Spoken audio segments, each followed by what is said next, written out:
Hello everyone, and welcome to the Beast fanfic. So we are back with an interesting movie on what if Goku was the king of the cursed spirits and claimed the Sorcerer Nobara Kugisaki. But before we start, I just want to remind you to please subscribe to my channel and hit the like button if you enjoy my content. Let's start the story. Chapter 1. Awakening of the King.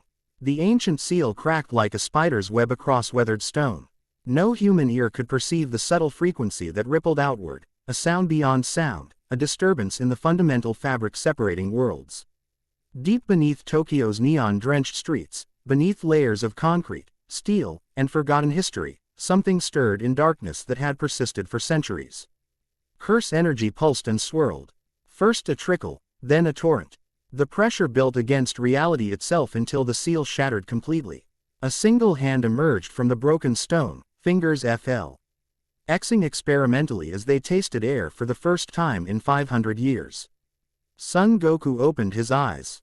Confusion bloomed first, a momentary disorientation as consciousness reconnected with physical form. Then came recognition, memory fragmenting across his mind like scattered puzzle pieces. He remembered power, he remembered battle, he remembered a choice made long ago. He did not remember why he had been sealed away. Goku pushed himself upright, stone fragments cascading from his body. His attire was simple but strange, an orange and blue GI that seemed untouched by centuries of entombment. The fabric rippling with faint traces of energy that was neither wholly curse nor wholly something else. His wild black hair defied gravity, and as he stretched, the muscular definition of his body became apparent. Not bulky but perfectly honed, like a blade balanced between power and speed. Hungry, he murmured, his first word in 5 centuries spoken to no one. His voice was surprisingly warm and clear, carrying none of the malice one might expect from the king of cursed spirits. Instead, it held confusion and a simple, almost childlike desire. The underground chamber had once been a shrine, now forgotten and buried beneath modern Tokyo. Symbols carved into the walls pulsed with fading energy, containment wards now useless. Goku approached one wall where a circular carving depicted beings of 2 worlds in eternal conflict. He traced the pattern with calloused fingers, memory flickering just beyond reach. Balance, he whispered, the word feeling important though he couldn't quite remember why. A slight tremor passed through the earth, the spiritual realm responding to his awakening. Above, in the world of humans, sensitive individuals might feel a momentary chill, a passing unease with no visible cause. But those with jujutsu sight would sense something far more significant. The king had returned. Goku's stomach rumbled insistently, with a slightly sheepish grin. He would have bewildered anyone expecting the terrifying monarch of curses. He looked upward, sensing the world above. With a casual movement belying tremendous power, he leapt upward, passing through layers of earth and abandoned structures until he emerged into an alleyway, blinking in the strange half-light of Tokyo at dusk. The sensory assault was immediate and overwhelming. 500 years had transformed the world into something unrecognizable. Neon lights painted the night in colors he had no names for. Mechanical beasts roared past on wide stone paths. The air tasted of chemicals and dehumanity and food, so many different kinds of food. Goku's disorientation lasted precisely 3 seconds before his stomach growled again, louder this time. He grinned, scratching the back of his head. Guess I should eat first. Figure everything else out later. 3 kilometers away, Nobara Kugisaki's hammer connected with a particularly troublesome curse, her technique sending resonant energy through the specialized nail and into the malevolent spirit's core. The curse, a twisted amalgamation of workplace resentment that had been terrorizing a Shibuya office building, screamed as it disintegrated into fragments of negative energy. That's what you get for messing with my shopping day, Nobara declared, flicking her strawberry blonde hair over her shoulder with practiced confidence. Her school uniform was slightly disheveled from the brief battle, but her expression remained perfectly composed, a mixture of satisfaction and mild annoyance. The last wisps of the curse faded in to nothingness as the late working office employees remained oblivious behind their computers, protected by barriers that had temporarily separated jujutsu combat from ordinary reality. Nobara tucked her hammer into her bag and retrieved her phone, checking the time with a frown. Great. Stores will be closing soon. As a first year at Tokyo Jujutsu High, Nobara took her responsibilities seriously. But she took her personal time just as seriously. The last 3 curse exterminations had eaten into her planned shopping expedition, and her irritation was reaching critical levels. She was half-way to the elevator when she felt it, a pressure so sudden and intense it nearly drove her to her knees. Curse energy, but unlike anything she'd ever encountered. Ancient, powerful, and somehow different. What the hell? She whispered, steadying herself against the wall. Her phone buzzed immediately with an emergency alert from Jujutsu High. She didn't need to read it to understand. Something catastrophic had entered Tokyo's spiritual ecosystem. Something that made special-grade curses feel like insignificant insects. Nobara hesitated for precisely 2 seconds. Shopping will have to wait, she muttered, retrieving her hammer once more. She wasn't one for false modesty. She knew exactly how good she was. One of the most promising first years, with a technique both precise and devastating. But whatever this was, she wasn't stupid enough to think she could handle it alone. Still, she could at least locate it. Track it. That's what the alert was requesting. Information, not engagement. Using her resonance technique, Nobara extended her senses outward, trying to pinpoint the massive spiritual pressure.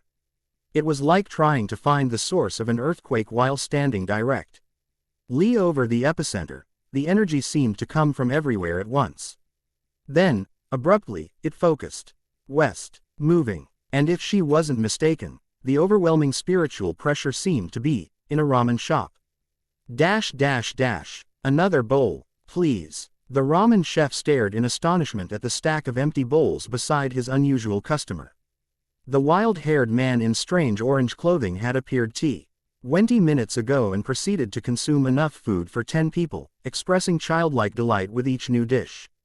This is amazing, Goku exclaimed between mouthfuls. The food in this era is incredible. The chef exchanged glances with his equally bewildered assistant. Era, he mouthed silently. Neither man could see the swirls of energy that occasionally rippled around their enthusiastic customer. Dark, curse-like power intermingled with something brighter, more vital. Neither could they see how nearby objects subtly distorted in his presence, reality bending slightly around a being who existed simultaneously in multiple planes.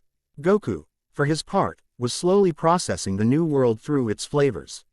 Each bowl of ramen contained history unknown to him, ingredients from distant lands. Techniques developed over centuries he'd missed while sealed away. He absorbed it all with genuine appreciation. His senses, however, remained alert. Even while eating, he tracked the approaching Jujutsu sorcerer, young, female. Powerful for a human, moving with determination toward his location. Not an immediate threat, but certainly interesting. The bell above the shop door jingled as Nobara Kugisaki entered, her eyes immediately locking onto the strange man at the counter. For a moment, disbelief flickered across her features. This was the source of that overwhelming spiritual pressure. This ordinary-looking guy enthusiastically slurping noodles. But her jujutsu sight couldn't be deceived. Beneath the human appearance churned an ocean of curse energy unlike anything in recorded history, black, red, endless. Yet strangely, impossibly, interwoven with golden threads of something almost like positive energy. Found you, she said, voice steady despite the adrenaline surging through her system. Goku turned, noodles still hanging from his mouth. He slurped them up quickly and offered a disarmingly friendly smile. Hi there. The food in this place is amazing. Want some? Nobara's fingers tightened around her hammer. The casualness, the apparent humanity in his expression, it had to be a deception. Everything she'd been taught at Jujutsu High told her that cursed spirits were manifestations of negative energy, incapable of genuine warmth or kindness. Cut the act, she said coldly. I know what you are. Goku's expression shifted to genuine curiosity. Oh, that's interesting, because I'm still figuring that out myself. He stood, dropping currency on the counter that the chef would later discover was centuries out of date. Maybe we should talk outside. I'm sensing you want to fight me. And I'd hate to damage this place. The food's too good. The casual assessment sent a chill down Nobara's spine. He'd read her combat intention instantly, yet seemed utterly unconcerned. Stay back, she warned the confused ramen shop staff. Get to safety. Is there a problem, miss? The chef asked nervously. Nothing I can't handle, Nobara replied with more confidence than she felt. Goku was already moving toward the door, his movements fluid and eerily graceful for someone of his muscular build. There's a park nearby with fewer people, he called over his shoulder. That would be better. Quote, the fact that he was concerned about civilian safety contradicted everything Nobara knew about powerful curses. Yet the energy signature was unmistakable, this was no human sorcerer. She followed him outside, maintaining distance, hammer ready. The evening crowds in Shibuya parted unconsciously around them both, ordinary humans sensing danger on a subconscious level. You're a jujutsu sorcerer, right? Goku asked conversationally as they walked. Your energy feels disciplined, trained, it's impressive. And you're the king of curses, Nobara countered. Having pieced together the ancient legends with the unprecedented power reading. Sealed away centuries ago because you threatened to destroy the balance between worlds. Goku frowned slightly. Is that what happened? Huh, my memories are still a bit scrambled from the ceiling. I remember fighting, yes. Lots of fighting, but destroying balance doesn't sound right. He tapped his chin thoughtfully. Actually, I'm pretty sure I was protecting something important. They reached the small park. A modest green space between towering buildings, empty now as night fell completely. Distant stray ET lights cast long shadows across carefully maintained grass. Enough talking, Nobara declared, dropping into a combat stance. Whatever you are, whatever you want, I'm not letting you hurt innocent people. Goku's expression brightened. Oh, you want to fight now? Great, I could use some exercise after being stuck in that seal for so long. But don't worry, I'd never hurt innocent people. His own stance shifted subtly.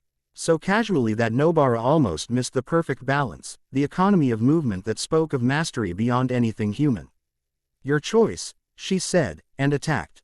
The hammer's arc was perfect. Her technique flawless as she channeled curse energy through the specialized tool. The nail she launched should have embedded itself in Goku's spiritual core, allowing her to shatter it with a precisely timed hammer strike. Instead, Goku simply tilted his head, the nail missing by millimeters.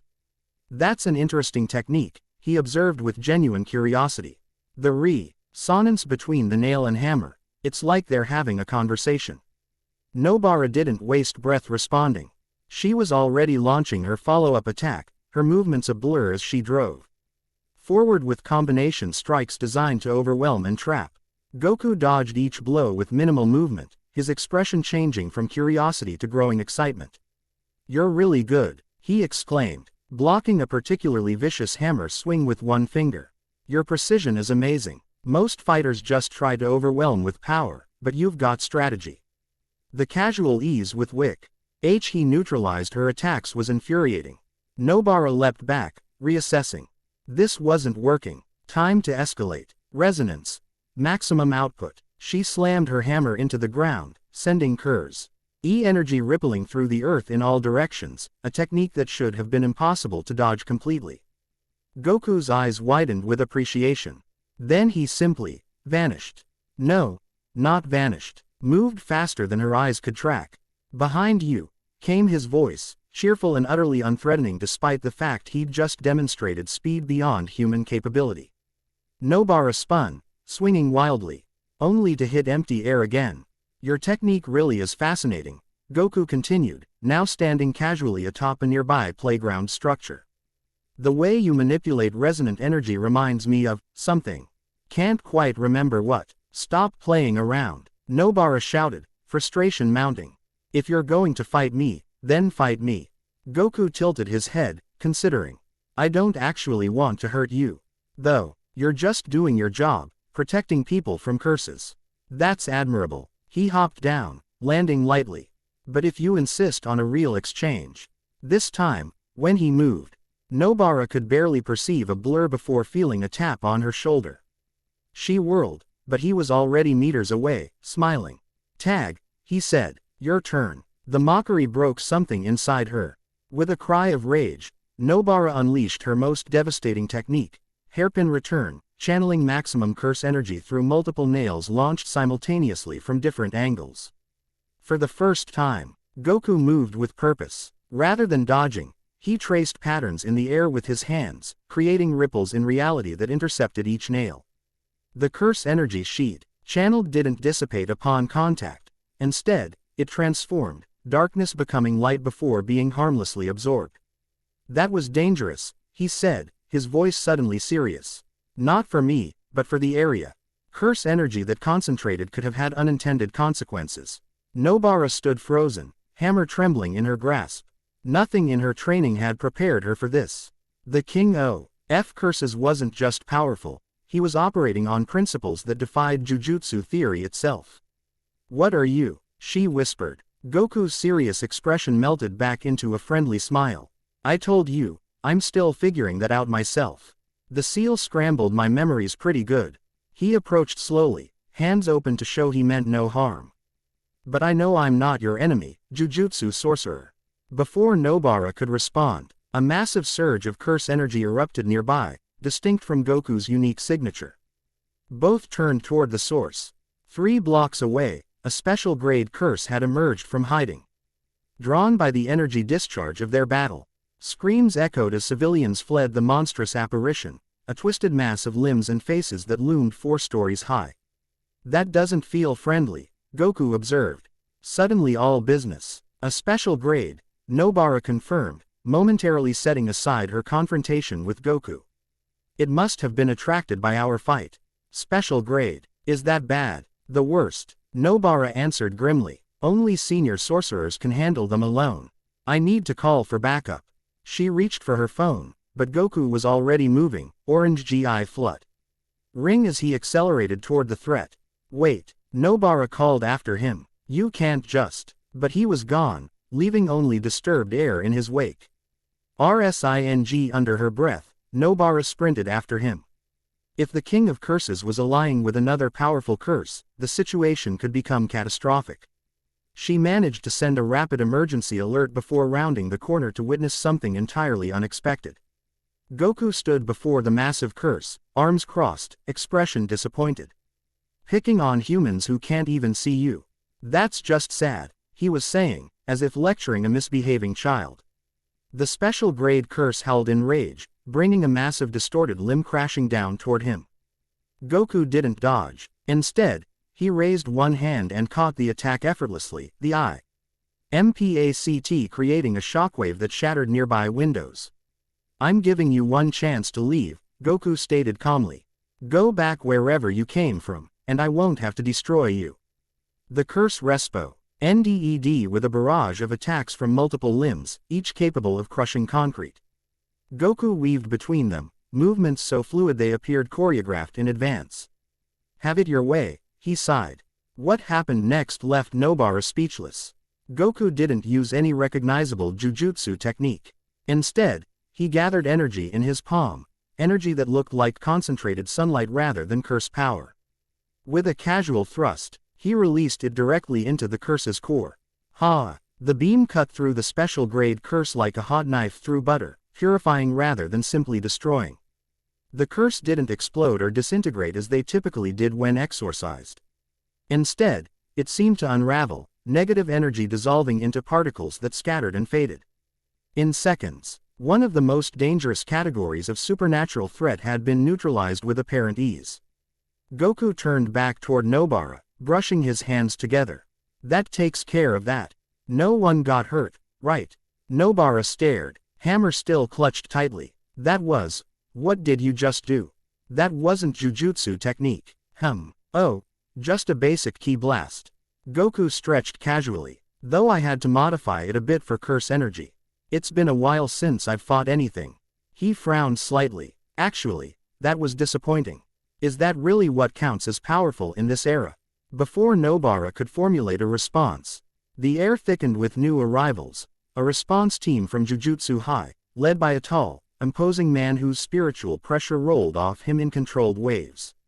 Kugisaki, get back, ordered the leader, eyes fixed on Goku. Principal Yaga, Nobara acknowledged, not retreating. It's complicated, so I see, Yaga replied tightly, assessing the wild hair. Stranger who radiated enough curse energy to register as a natural disaster, yet had apparently just eliminated a special grade threat. Identify yourself, Spirit. Goku offered another friendly smile and a small bow. I'm Son Goku. Nice to meet you. Are you strong? You feel strong. The non-sequitur seemed to throw the Jujutsu team off balance. They had arrived prepared for combat with an ancient evil, not casual conversation. He just destroyed a special grade, Nobara reported, professional instincts overriding her confusion. One hit. No standard technique I could recognize. Whispers rippled through the response team. Special grades typically required coordinated effort from multiple elite sorcerers or special countermeasures. And before that, we fought, she continued. He was holding back significantly. I wasn't going to hurt you, Goku interjected, sounding mildly offended that anyone would think otherwise. I just needed to stretch after being sealed away so long. You're really skilled, by the way. He added to Nobara. Your hammer technique is unique. Principal Yaga stepped forward cautiously. You claim to be Son Goku, the king of cursed spirits. That's what she called me too, Goku replied, pointing at Nobara. Though I don't remember choosing that title. King sounds so formal. I just like fighting strong opponents. And why have you returned now, after 5 centuries? Goku scratched his head. I didn't exactly choose the timing. The seal broke, so I woke up. I'm still trying to figure out why I was sealed in the first place. His stomach growled audibly. Also, I didn't finish my meal. Are we done here? That special grade wasn't much of a workout. The casual dismissal of a threat that would normally warrant highest priority responds. He left the Jujutsu sorcerers momentarily speechless. Yaga recovered first. We can't simply allow you to wander freely. The potential danger. I'm not dangerous, Goku interrupted, then paused. Well, I am dangerous. But not to innocent people. Never to innocent people. That feels important. His brow furrowed with the effort of recalling fragmented memories. The records state otherwise, Yaga countered. The king of cursed spirits nearly destroyed the barrier between worlds before being sealed by an alliance of ancient sorcerers. Goku's expression shifted, darkness flickering across. Features that had seemed incapable of malice moments before. That doesn't sound right, he said quietly. I remember protecting something, someone. The darkness passed, replaced by his now familiar easygoing smile. Anyway, if you want to try sealing me again, you can. But I'd rather just talk. Maybe you can help me remember why I'm here. The response team tensed, preparing techniques at Yaga's subtle hand signal. Curse energy began to concentrate as they prepared for what would likely be a devastating battle. Wait, Nobara stepped forward, surprising herself as much as everyone else. He could have attacked at any point. He didn't. He helped against the special grade when he didn't have to. Kugisaki, your inexperience, Yaga began. Has nothing to do with what I just witnessed, she finished firmly. Whatever he is, he's not behaving like any curse we've studied. And he's right. If he wanted to cause destruction, he could have done it already. Goku beamed at her. See, she gets it. The girl may have a point. Came a new voice, raspy with age. An elderly man had approached unnoticed, leaning heavily on a carved wooden cane. His jujutsu robes marked him as someone of significance. Though his spiritual pressure was carefully controlled, revealing nothing of his true capacity. Elder Akimoto, Yaga acknowledged with surprise. You shouldn't be here. The danger is precisely why I should be here. The elder cut him off, studying Goku with ancient eyes that missed nothing. I've spent 70 years researching the King of Curses. I never expected to actually meet him. Goku waved cheerfully. Hi, sorry, I don't remember you. You wouldn't. Our last encounter was several lifetimes ago, from my perspective. Elder Akimoto approached steadily, ignoring He protective gestures from the response team. Tell me, King of Curses, what do you remember of the mountain shrine? Of the boundary stone. Something flickered in Goku's eyes. Recognition, pain, confusion in rapid succession. Mountains, he murmured. Yes, a boundary between worlds. I was guarding it. His voice rose at the end, uncertain. Interesting. Akimoto nodded as if confirming a long-held theory. The official records claim you attempted to destroy the boundary. Yet certain, unofficial sources suggest otherwise. Elder, what are you implying? Yaga asked sharply. That history is written by the victorious. Principal Yaga, and sometimes convenient narratives replace complicated truths. The elder turned back to Goku. I propose a compromise. The King of Curses will voluntarily remain under observation while we investigate these discrepancies. No sealing, no combat, unless he proves the history's correct by threatening humanity. And where exactly would we keep him? Yaga demanded. No standard barrier could contain him if he decided to leave. I don't need to be contained, Goku offered. I'll give you my word I won't leave without permission. Where I come from, a warrior's promise is sacred. He paused, another fragment of memory surfacing. At least, I think that's true. Jujutsu High has containment facilities, Yaga began. No, Akimoto interrupted. The awakened shrine would be more appropriate. It stands at the intersection of ley lines, and its existing barriers could be modified for observation rather than imprisonment. Nobara looked between them, sensing the tension. The awakened shrine was sacred ground, used only for the most important jujutsu rituals. Suggesting it for containing a curse, even one as powerful as Goku, was unprecedented. I like shrines, Goku commented, oblivious to the political undertones. Peaceful places for training. Elder Akimoto smiled thinly. Indeed, and this particular shrine might help restore your memories, King of Curses. It dates back to your era. Then it's decided, Akimoto continued before Yaga could protest further. Kugisaki will assist in the observation. Me, Nobara blurted out. You've already established rapport with him, the elder explained. And your resonance technique might prove useful in monitoring his unique energy signature. I have classes, she protested weakly. Consider this an advanced independent study, Akimoto replied, his tone allowing no further argument. Besides, you were the first to encounter him. There's significance in that. Goku, for his part, seemed pleased with the arrangement. Great, I like her. She fights with conviction. This is highly irregular, Yaga muttered, but years of experience had taught him when Elder Akimoto had made an immovable decision. Very well, but I want daily reports, additional security measures, and emergency protocols established immediately. Naturally, Akimoto agreed smoothly. Now, shall we proceed? The night grows late, and I suspect our awakened king has much to process after 5 centuries of slumber. As they prepared to depart, Nobara found herself walking beside Goku, still trying to reconcile the overwhelming curse energy he radiated with his disarmingly friendly demeanor. Why did you help against that special grade? She asked quietly. Goku considered the question seriously. It felt like the right thing to do. It was hurting people who couldn't defend themselves. He shrugged. Plus, I was hoping it would be a better fight. I've been asleep a really long time. You're not what I expected, Nobara admitted reluctantly. What did you expect? I don't know. Malice, cruelty, destruction. That's what curses are, negative emotions given form.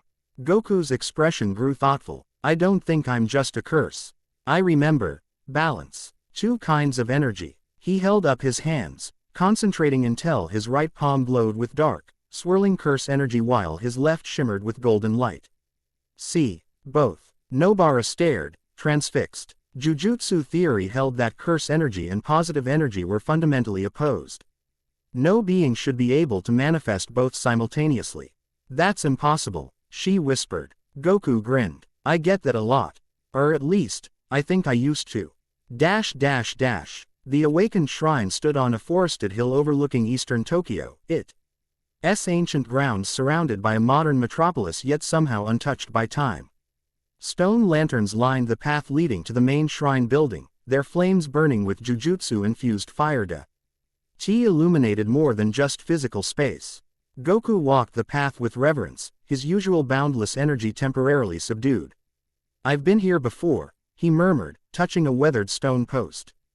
A long time ago, there was a battle. Elder Akimoto observed him closely. The shrine has stood for over 1,000 years. Legend says it was built upon the site where human and curse realms first separated. The divide wasn't always there, Goku said distantly, the words emerging from memory rather than conscious thought. Worlds were one once. Nobara exchanged glances with Principal Yaga, who had insisted on overseeing the transfer personally. This version of history contradicted orthodox jujutsu teachings, which held that curses and humans had always existed in separate but overlapping realms. The shrine itself was traditional in design, wooden structure, sweeping roof, sacred symbols carved into support beams. But Jujutsu-trained eyes could see the barriers and wards woven into every element, creating a spiritual complex far more sophisticated than ordinary shrines. "We've prepared the inner sanctuary," Akimoto informed them, sliding open a door that revealed a spacious room with simple furnishings. "The barriers have been reconfigured as we discussed." Goku entered without hesitation, immediately moving to the center where a circular pattern was inlaid in the wooden floor. He knelt, placing his palm against the design. "Boundary circle," he identified, "for meditation on the nature of realms." Again, the words seemed to come from somewhere deep in his fragmented memory. "You recognize it," Akimoto noted with satisfaction. "Pieces," Goku admitted. "Like looking through fog." He glanced up suddenly. "There should be a stone tablet with symbols." The elder's eyebrows rose. "Indeed, though it was moved to the archive chamber centuries ago for preservation." "I need to see it," Goku said, his usual carefree demeanor replaced by intense focus. "It's important." "Tomorrow," Yaga interjected firmly. "It's late, and proper protocols must be established before granting access to restricted artifacts." Goku looked momentarily disappointed but nodded. "I understand. Rules are important too." The serious expression dissolved into another easy smile. "Besides, I'm still hungry." Being sealed really works up an appetite. "Food will be provided," Akimoto assured him. "Now, the observation parameters. Kugisaki will maintain primary monitoring during daylight hours. Night shift will be handled by rotating senior sorcerers. You are free to move with the shrine grounds but not beyond without explicit permission." "Got it," Goku agreed readily. "Though I hope there's space to train. I've been still for too long." "The eastern courtyard should suffice," Akimoto replied. "Now, Kugisaki," a word outside. Nobara followed the elder into the corridor, leaving Goku examining the sanctuary with childlike curiosity. "This assignment is unusual, eh?" Kimoto acknowledged once they were alone. "But potentially vital. The King of Curses' awakening was foretold in certain obscure texts, though the timing and circumstances were unclear." "Foretold," Nobara repeated skeptically. "So we're working from prophecies now." "From alternative historical sources," the elder corrected. "Records preserved outside official Jujutsu Society archives." "Why me?" she asked directly. "I'm just a first year." Akimoto studied her with ancient eyes. "Because you fought him without fear, questioned assumptions when evidence contradicted them, and because your Esanan's technique operates on principles that might help unravel the mystery he presents." A slight smile cracked his weathered features. "Also, he likes you. That counts for something when dealing with a being of his power." Nobara wanted to argue further but found no logical basis for objection. Instead, she simply nodded. "What exactly am I looking for during observation?" "Patterns in his energy fluctuations. Triggers for memory recovery. Anything that might explain how a being composed primarily of curse energy can manifest positive energy simultaneously, something our theories claim is impossible." The elder's voice dropped lower. "And any indication of his true purpose here. The awakening of the king was prophesied as either salvation or destruction for both realms." "Great," Nobara muttered. "No pressure." "One more thing," Akimoto added. "If he should mention the guardian of boundaries or the claiming, report it to me immediately." "To no one else." "Understood." "The guardian of? What is that supposed to mean?" "Let us hope you never need to know," the elder replied cryptically. "Return tomorrow at dawn. Your regular studies are suspended until further notice." With that, he turned and walked away, leaving Nobara with far more questions than answers. In a darkened IGH rise across Tokyo, a slender figure stood at the window, gazing toward the distant shrine. Now illuminated with spiritual energy visible only to those with Jujutsu sight. "So the king has returned," the figure murmured, voice androgynous and melodic. "Earlier than expected. Is that a problem?" asked another voice from shadows deeper in the room. "A complication, certainly." The boundary weakening had been proceeding perfectly according to schedule. Long fingers traced patterns on the glass. Now adjustments must be made. Quote, "Should we eliminate him?" Soft laughter answered the question. "The King of Curses cannot be eliminated, my dear. Sealed, perhaps, though that took the Ombind might of 17 ancient sorcerer clans last time." The figure turned, Features illuminated momentarily by distant city lights, and humanly beautiful, neither fully masculine nor feminine. No, we adapt, we observe, we identify his weaknesses. The girl, possibly, though I suspect his weakness is more fundamental. A smile curved perfect lips. He was always too compassionate for a curse. Too concerned with balance rather than dominance. Then what's our move? The figure turned back to the window. We accelerate certain aspects of the plan. The boundary tiers must be widened before he remembers enough to interfere. And the Jujutsu Society will be too busy trying to understand their unexpected guest to notice what we're doing. The smile widened, revealing teeth too sharp to be human. Begin phase 2 tonight. Let's give the king a proper welcome back to the world of the living. Goku sat cross-legged in the center of the sanctuary, eyes closed in meditation. On the surface, he appeared perfectly still, but on spiritual planes, energy swirled around and through him in complex patterns. Memories flickered through his consciousness, fragments of battles fought centuries ago. Faces he couldn't quite name, promises made and kept. A mountain shrine, a boundary stone glowing with power. A woman with fierce eyes, wielding a weapon of light. Blood, sacrifice, sealing magic that had torn him from consciousness for 500 years. Why? He whispered to the empty room. What was so important that I allowed myself to be sealed?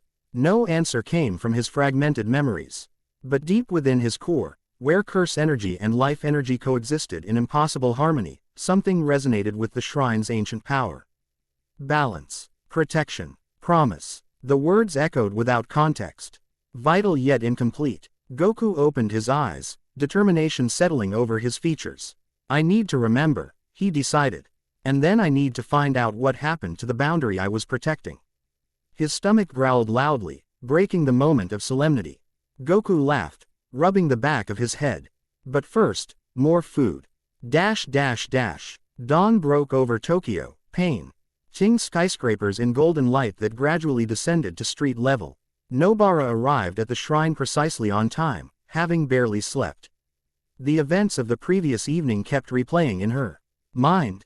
The impossible being who defied every classification system Jujutsu Society had established. The cryptic comments from Elder Akimoto. The strange assignment that had interrupted her carefully planned academic trajectory.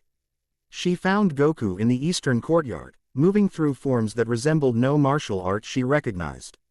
His movements created visible distortions in the air, curse GY and something else flowing around him in controlled streams that occasionally manifested as golden light. He sensed her immediately, stopping mid-motion to wave cheerfully. Good morning. Did you bring food? That's not my job, Nobara replied dryly. Oh. Goku looked momentarily disappointed. The night watchers weren't very talkative. Or helpful about food, maybe because you're the most dangerous curse in recorded history. That still doesn't sound right, he mused, resuming his practice at a more relaxed pace. I fight to protect, not destroy. That feels fundamental. Nobara leaned against a wooden pillar, watching critically. Protect what, exactly? Balance, Goku answered immediately, the word emerging with certainty despite his fragmented memories. The boundary between worlds needs a guardian. And you think that's you? The king of curses, guardian of humanity. Goku stopped, considering the question with surprising seriousness. Not just humanity, both realms. Balance benefits everyone. He demonstrated by holding out his hands, curse energy swirling in one palm, golden energy in the other. See, both are necessary, both have purpose. The Ice play contradicted everything Nobara had been taught about the fundamental opposition between curse and positive energy. Yet the evidence stood before her, manipulating both with casual mastery. That's impossible, she said. Not for the first time. Goku grinned. Maybe in this era, but I'm pretty old, apparently. Before Nobara could respond, a jujutsu barrier flickered across the shrine grove. NDS, an alert system warning of approaching danger. Both turned toward the source, senses extending. Curses, Nobara identified immediately. Multiple signatures, approaching fast from the west. Not just curses, Goku corrected. His expression hardening into seriousness. Something else. Something wrong. In that moment, with the morning light casting shadows across his suddenly fierce features. Nobara caught a glimpse of why this friendly, food-obsessed man might truly deserve the title King of Curses. Power rolled off him in waves, his casual demeanor replaced by focused intensity. "Stay here," she ordered automatically, then immediately realized the absurdity of trying to command a being of his caliber. To her surprise, Goku nodded. "The agreement was I wouldn't leave the shrine grounds without permission. I'll honor that." He pointed upward. "But I can still see from here." With a casual leap that defied physics, he ascended to the shrine roof, balancing effortlessly on the ridge as he gazed westward. Nobara activated her communication talisman, alerting Jujutsu High to the threat. Then, against her better judgment, she followed Goku to the roof, using conventional jujutsu techniques to enhance her jump. The sight that greeted them sent a chill down her spine. A procession of special-grade curses, at least 5 distinct entities, moved purposefully toward the shrine. Behind them came a figure that radiated neither human nor conventional curse energy, but something that seemed to distort reality around it. "That's unprecedented," Nobara whispered. One special grade was crisis-level threat. 5 simultaneously, plus whatever the distorted figure represented, was beyond catastrophic. "They're coming for me," Goku stated with certainty. "Or rather, for what I represent." "And what's that?" His expression was uncharacteristically grim. "Opposition to whatever they're planning." He studied the approaching threats with tactical assessment that belied his usually carefree demeanor. "They're strategic, coordinated. That's unusual for curses." "Very," Nobara agreed tensely. "Curses don't typically cooperate unless controlled by a curse user." The figure behind them, Goku nodded toward the distortion. "Not human. Not exactly curse either. Something in between." The description struck Nobara as ironic, coming from someone who himself existed between classifications. "Like you." "No." Goku's voice hardened. "Nothing like me. That entity is fractured. Deliberately broken across boundaries." His eyes narrowed as understanding dawned. You're trying to weaken the divide between realms." Jujutsu reinforcements would take minutes to arrive, possibly too late if the special grades reached the shrine. Nobara readied her hammer, calculating odds and finding them distinctly unfavorable. "I can handle them," Goku said, reading her concern. "But I need permission to leave the shrine grounds." Nobara hesitated. She had no authority to grant such permission. The protocols established less than 12 hours ago were explicit. The nearest special grade, a writhing mass of faces and limbs, surged forward suddenly, breaking from the Group T.O attack a civilian apartment building in its path. Screams echoed as ordinary humans experienced the collateral damage without seeing its cause. "People are going to die," Goku stated simply, no manipulation in his voice, just fact. "Right now." Decision crystallized. "Go," Nobara commanded. "I take full responsibility." Goku nodded once, then simply vanished, moving faster than her eyes could track. One moment he stood beside her on the roof, the next, he reappeared directly in the path of the rampaging curse. The special grade towered 4 stories high, its distorted features contorted in mindless rage as it smashed concrete and glass. It registered Goku's presence a second before his fist connected with its core. The impact created a visible shockwave, curse energy dispersing in controlled patterns rather than explosive release. The special grade didn't shatter or dissolve. It simply ceased, its essence purified rather than destroyed. 1 down. 4 seconds. No collateral damage. The remaining special grades immediately changed formation, surrounding Goku in a coordinated attack pattern that spoke of intelligent direction. "Interesting," Nobara heard him say, his voice somehow carrying to her despite the distance. "You're not just mindless destruction, are you? Someone's taught you strategy." The curses attacked simultaneously from 4 directions, each unleashing technique-level curse abilities that would have overwhelmed most senior sorcerers. Streets cracked, cars flattened, trees uprooted from the sheer pressure. Goku moved. Nobara had considered herself quick, had prided herself on reaction time honed through rigorous training. What she witnessed now redefined her understanding of speed. Goku didn't just evade, he controlled the battle space entirely, pairing precisely where needed to neutralize each attack with minimal motion. One curse attempted to envelope him in corrosive energy. Goku responded by creating a counter-rotation with his own energy, dissipating the attack before delivering a precise strike to the curse's mask-like face. Another launched blade-like projections. These he caught between his fingers before flicking them back with increased velocity. Within 20 seconds, 3 more special grades had been neutralized, their energies not destroyed but somehow transformed and dispersed. The final curse, perhaps recognizing its disadvantage, attempted retreat. Goku allowed it exactly 3 steps before appearing in its path. "Who sent you?" he asked, voice calm but commanding. The curse, a twisted humanoid figure with many eyes and a mouth that spiraled inward impossibly, responded with a sound like breaking glass. "Try again," Goku insisted. "You have intelligence, communication. Who coordinates you?" The curse's spiral mouth distorted further, then formed words in a voice that seemed composed of multiple voices screaming in unison. "The boundary falls. The king's return changes nothing. Order becomes chaos becomes truth." Then it did something unprecedented. It self-destructed, imploding with controlled precision that contained the blast radius to its own form. "That's not normal curse behavior," Nobara murmured, having made her way closer using jujutsu techniques to enhance her speed. Goku turned toward the remaining figure, the distortion that had directed the special grades. But where it had stood moments ago, only empty air remained. They retreated when they realized the direct approach wouldn't work, Goku observed, rejoining Nobara with a casual leap. Tactical, patient, concerning. What did it mean about the boundary falling? Nobara asked, glancing around at the considerable environmental damage from the brief but intense battle. "I'm not sure yet," Goku admitted. "But it feels connected to why I was sealed. To what I was protecting." He frowned slightly. "I need to see that stone tablet. Today." Sirens wailed in the distance as emergency services responded to what they would perceive as a localized earthquake or gas explosion.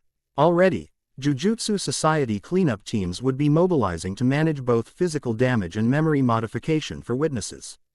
"We should return to the shrine," Nobara suggested, "before reinforcements arrive and complicate things." Goku nodded, his usual cheerful demeanor returning now that the immediate threat had passed. "Good idea. Plus, fighting makes me hungry." Quote, as they made their way back, Nobara found herself reassessing everything she thought she knew about curses, about jujutsu theory, about the history she'd been taught. The King of Curses had just eliminated 4 special grades with effortless precision, had attempted communication rather than simple destruction, and had prioritized civilian safety throughout. Nothing in her training had prepared her for this contradiction. "You're not what the histories claim," she said finally as they reached the shrine boundaries. Goku glanced at her, his expression thoughtful. "Maybe not. Or maybe the histories left out important parts." He smiled suddenly, bright and genuine. "But I'm starting to remember who I am. And I think you're helping with that, Nobara Kugisaki." The casual use of her name startled her. Had she even properly introduced herself?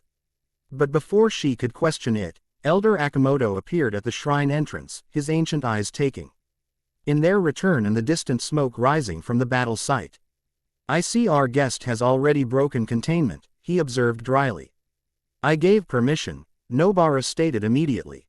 Special grade curses were attacking civilians. 5 of them, plus something else.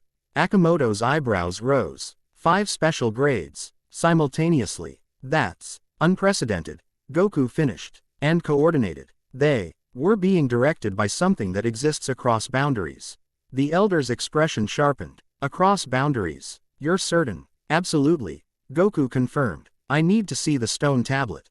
Now." For the first time, his voice carried unmistakable command, the tone of someone accustomed to authority. Akimoto studied him for a long moment before nodding slowly. "Perhaps it is time. Follow me, both of you."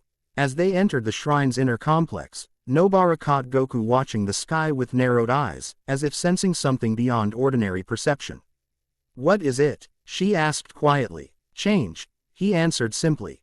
"The world feels different than when I was last awake. Thinner somehow." He glanced at her, eyes momentarily ancient despite his youthful appearance. "I think we're running out of time." "For what?" His answer sent an involuntary shiver down her spine. "For everything." Chapter 1 End. Chapter 2. Battle Boundaries. Morning light spilled across the ancient archive chamber. Dust motes dancing through golden beams that illuminated scrolls and artifacts preserved for centuries. The room existed in stark contrast to the Tokyo metropolis beyond the shrine wall. LLS, a capsule of history untouched by neon and concrete, air-heavy with the scent of aged paper and sacred woods. Elder Akimoto moved with surprising agility for his apparent age, navigating narrow passages between towering shelves with practiced ease. Nobara followed cautiously, aware that few first-year students ever gained access to this restricted section of jujutsu knowledge. Goku walked beside her, uncharacteristically silent, his usual boundless energy temporarily subdued by the gravity of their purpose. The tablet has been here since the Meiji Restoration, Akimoto explained, voice barely above a whisper. Before that, it resided in the main shrine, visible to all who worship there. Why move it? Nobara asked. Politics, the elder replied simply. The modernization of Japan required adjustments to certain spiritual traditions. Some knowledge became inconvenient for the new jujutsu hierarchy. Goku's eyes tracked across ancient texts written in scripts no longer used in modern Japanese. Recognition flickering across his features. I can read these, he murmured, seeming surprised by his own ability. Of course you can, Akimoto acknowledged without turning. They're from your era. They reached a sealed door marked with protective wards so complex that Nobara could barely trace their patterns. The elder placed weathered palms against the center, channeling jujutsu energy in a precise sequence. The wards illuminated briefly before fading, ancient locks clicking open in response. Only 3 living sorcerers know this unsealing pattern, Akimoto said, pushing the heavy door inward. What you're about to see is considered dangerous knowledge by the Jujutsu High Council. The small chamber beyond contained a single object, a stone tablet approximately 1 meter tall. Mounted on a simple wooden stand. Its surface was covered in symbols that seemed to shift subtly when viewed directly, as if refusing to be properly perceived. Goku stepped forward immediately, drawn to the artifact with unmistakable recognition. His fingers hovered over the stone surface without touching, tracing patterns in the air that mirrored the carved symbols. The Boundary Codex, he whispered. The name emerging from memory. Nobara studied the tablet, finding the symbols incomprehensible despite her jujutsu training. What language is this? It's not any ancient Japanese I've studied. Because it's not Japanese at all, Akimoto replied. Nor Chinese, nor any human language recognized by modern scholars. It's the original tongue, Goku said distantly, eyes never leaving the tablet. From before the separation, when realms were one, his fingers continued their dance above the stone, and as they moved, something extraordinary happened. The symbols began to glow faintly. Responding to his presence, lines of soft luminescence spread outward from where his fingers passed, illuminating intricate connections between characters. It recognizes you, Akimoto observed, awe creeping into his normally controlled voice. It recognizes what I am, Goku corrected. Guardian of the Boundary, Keeper of Balance. The title sent a visible shock through Elder Akimoto, who exchanged a significant glance with Nobara. She remembered his instruction from the previous night, report immediately if Goku mentioned the Guardian of Boundaries. You remember your purpose, then? The elder asked carefully. Fragments, Goku admitted, frustration evident in his voice. The tablet helps, but it's like looking at a familiar landscape through fog. His fingers pause. D over a particular symbol near the center, one more elaborate than the others, depicting something like a spiral surrounding a stylized mountain. This is important. The symbol pulsed with golden light at his touch, and Goku closed his eyes, expression intense as if listening to something only he could hear. The boundary between realms wasn't always there, he said slowly, words emerging from recovered memory rather than conscious thought. Curses and humans existed together once, in the same reality. The separation was artificial. Created. Created by whom? Akimoto pressed gently. By those who sought order through division. Who believed separation would protect both sides. Goku's eyes opened, focused on something distant. They were wrong. Balance requires connection, not isolation. The boundary was never meant to be absolute. That contradicts everything in orthodox jujutsu history, Nobara pointed out. We're taught that curses are manifestations of negative human tions that have always existed in a parallel realm. Half-truth. Goku replied. Curses are manifestations, yes, but the separate realm was constructed. And maintaining it requires guardians. His expression shifted suddenly, pain flashing across features that had seemed incapable of suffering. I remember pain, sacrifice, a choice that wasn't really a choice. His hand dropped from the tablet, and he stepped back, visibly shaken. Something is wrong with the boundary now. The curses that attacked, they weren't just coming for me. They were symptoms of instability. Elder Akimoto nodded slowly, as if having suspected this. Reports of curse activity have increased exponentially over the past decade. More special grades emerging than in the previous century combined. The Jujutsu High Council attributes it to increased negative emotions in modern society, but you suspected something else, Nobara finished, studying the ancient sorcerer with new eyes. That's why you've been researching the King of Curses. You believed the boundary itself might be failing. Theoretical heresy, Akimoto acknowledged with a slight smile. Which is why my research remained private.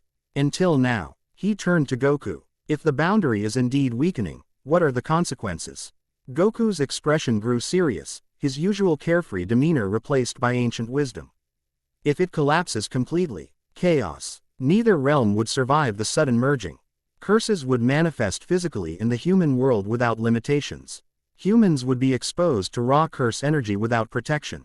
He shook his head grimly. Millions would die in the initial shock alone. And that's what our mysterious coordinator is trying to accomplish, Nobara concluded. Breaking down the boundary. But why? Akimoto wondered. What purpose would such destruction serve? Goku turned back to the tablet, fingers tracing the spiral mountain symbol once more. Power, he said simply. In the chaos of merging realms, someone who understands both sides could harness unprecedented energy. His eyes narrowed. Someone who exists across boundaries already. The implication hung in the air between Th.M. The distorted figure directing the special grades possessed exactly that quality. Before they could pursue this disturbing line of thought further, a commotion erupted from the main shrine complex, voices raised in argument.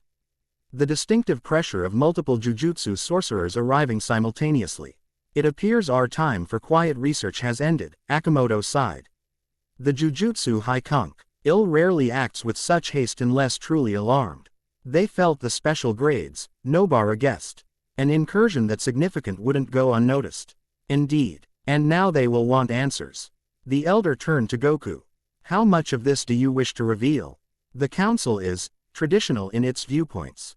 Goku considered this, head tilted slightly in thought. The truth, I think. Or as much of it as I understand myself. He smiled suddenly, his serious demeanor dissolving back into his more characteristic cheerfulness. Besides, hiding things just makes everything more complicated later. As they made their way back through the archive toward the main shrine buildings, Nobara found herself reassessing everything she'd been taught about jujutsu history. If Goku was right, if the boundary between realms was artificial and potentially failing, then the entire foundation of modern jujutsu theory required reconsideration.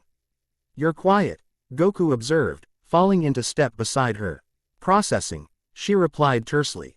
Everything I've trained for is based on maintaining a separation that you're saying was never natural to begin with. Goku nodded understandingly. It's like finding out the ground you're standing on isn't actually solid. Disorienting. He smiled encouragingly. But you adapt quickly. I can tell. The simple vote of confidence shouldn't have mattered. Coming from someone she'd known for less than 24 hours. Someone who wasn't even human by conventional standards. Yet Nobara found herself oddly gratified by his assessment. They emerged into the main shrine courtyard to find it filled with jujutsu sorcerers of varying ranks. Principal Yaga stood at the center, engaged in tense conversation with a slender woman whose traditional kimono and hairstyle marked her as someone of significance within the jujutsu hierarchy. Chairwoman Himari, Akimoto identified quietly. Head of the Jujutsu High Council. Her presence here indicates the situation has been classified at the highest threat level. Nobara had never seen the chairwoman in person, few students had. She was a legendary figure, rumors of her power spoken in hushed tones among first years. Seeing her in reality was somewhat underwhelming. She appeared to be in her 50s, elegant rather than imposing, her spiritual pressure carefully contained to reveal nothing of her true capacity. All conversation ceased when they noticed Goku. The assembled sorcerers tensed visibly, some reaching for weapons or preparing hand positions for curse techniques. "Ah, the center of our current crisis," Chairwoman Himari observed, voice cultured and controlled. The infamous king of curses, apparently now taking morning strolls through restricted archives. "With my authorization," Elder Akimoto stated firmly. Stepping forward, "The situation requires historical context that only certain artifacts can provide. So I've been informed of your unorthodox decisions, Elder." Chairwoman's tone made clear her disapproval, including assigning a first-year student as primary contact for an entity that by all rights should be sealed or destroyed immediately. Nobara bristled at being discussed as if absent, but maintained professional composure. Beside her, Goku seemed utterly untroubled by the tension, studying the gathered sorcerers with open curiosity. "You all feel strong," he observed cheerfully. "That's good. This era has better training than I remember." His casual assessment sent ripples of unease through the assembly. Principal Yaga stepped forward, MPT-ing to regain control of the situation. 5 special-grade curses appeared simultaneously this morning, targeting civilian areas near the shrine, he reported formally. All were neutralized, but their coordinated movement suggests direction by a higher intelligence. Neutralized by whom? Chairwoman Himari inquired, though her gaze on Goku suggested she already knew the answer. "By me," Goku replied simply. "They were threatening innocent people." "How convenient," the chairwoman noted coldly. "Dangerous curses appear shortly after the King of Curses awakens, only to be dispatched by him in a display of apparent heroism." "You think I sent them?" Goku asked, genuine confusion in his voice. "Why would I do that? They were disrupting the boundary further." The statement caught Himari off guard. "Disrupting the boundary? Explain yourself." Goku looked to Elder Akimoto, who nodded encouragingly. "The boundary between human and curse realms is weakening," Goku stated plainly. "Has been for some time, I suspect. The special grades were being directed by something that exists across both realms, something intentionally accelerating the deterioration." Murmurs spread through the assembled sorcerers. Himari's expression remained impassive, but her eyes narrowed slightly. "This contradicts fundamental jujutsu theory," she observed. "Theory isn't always reality," Goku replied with surprising diplomacy. "The boundary was created, not natural. And what's created can be destroyed." "Created by whom?" Principal Yaga interjected, scientific curiosity momentarily overriding protocol. "By those who came before," Goku answered, frustration evident as he struggled with fragmented memories. "I remember purpose more than details. I was assigned to maintain balance. To rode the boundary while allowing necessary flow between realms. You expect us to believe the King of Curses is actually some sort of cosmic guardian?" Himari's skepticism was palpable. "Our records ascribe you quite differently, as a catastrophic threat sealed away by our ancestors at great cost." "Records written by the victors," Elder Akimoto murmured, just loudly enough to be heard. Our woman shot him a sharp look before returning her attention to Goku. "Regardless of historical debates, the present situation demands action. The Jujutsu High Council has convened an emergency session and reached a decision regarding your status." Goku waited expectantly, apparently unconcerned about whatever judgment had been passed regarding him. "You will remain under observation, but with enhanced containment protocols," Himari continued. "A specialized team of sorcerers will be assigned to monitor and, if necessary, suppress your activities." "I already agreed to stay within the shrine boundaries," Goku pointed out. "Except for emergencies," he added, glancing at Nobara with a slight smile, acknowledging her role in granting permission during the morning's crisis. "Your agreement is appreciated but insufficient," the chairwoman replied coolly. "The team will include our most qualified specialists in curse suppression, historical analysis, and containment barriers." From the assembled sorcerers, 3 individuals stepped forward at Himari's gesture. Nobara recognized the first, Satoru Gojo, the white-haired special-grade sorcerer whose reputation preceded him even among first years. His ever-present blindfold concealed the 6 eyes, but his confident stance and barely contained power were unmistakable. The second was unfamiliar, a woman perhaps in her early 30s. with practical clothing and her dark hair pulled back in a severe bun. She carried no visible weapons, but the calluses on her hands suggested regular combat training. The third made Nobara blink in surprise. Unlike the others, she wore neither modern clothing nor traditional jujutsu attire, but rather an elaborate kimono that appeared genuinely antique. Her black hair fell to her waist, adorned with ornamental pins that clinked softly with each movement. Most striking were her eyes, amber, almost golden, with vertical pupils that suggested non-human heritage. Satoru Gojo will oversee security protocols, Himari introduced. Dr. Ayako Tanaka serves as our historical specialist and will document all interactions for analysis. And this, she gestured to the third woman, is Mei Lin, spirit guardian of the Eastern Shrine. Goku completed unexpectedly, recognition dawning in his eyes. You're different than I remember. The woman called Mei Lin inclined her head slightly, her expression revealing nothing. The last time we met, I was newly appointed to my role. 400 years have passed since then, King of Curses. This revelation sent another wave of murmurs through the gathered sorcerers. 400 years would place their previous encounter a century after Goku's supposed sealing. Interesting, Chairwoman Himari noted. You neglected to mention this connection, Guardian Mei Lin. You did not ask about my previous encounters with spiritual entities, Mei Lin replied, her formal speech patterns distinct from modern Japanese. Merely whether I could assist in containment and analysis. You've been conscious since my sealing? Goku asked, genuine curiosity in his voice. Guardian spirits do not require sleep as humans do, Mei Lin explained. Though, I periodically enter meditative states for restoration.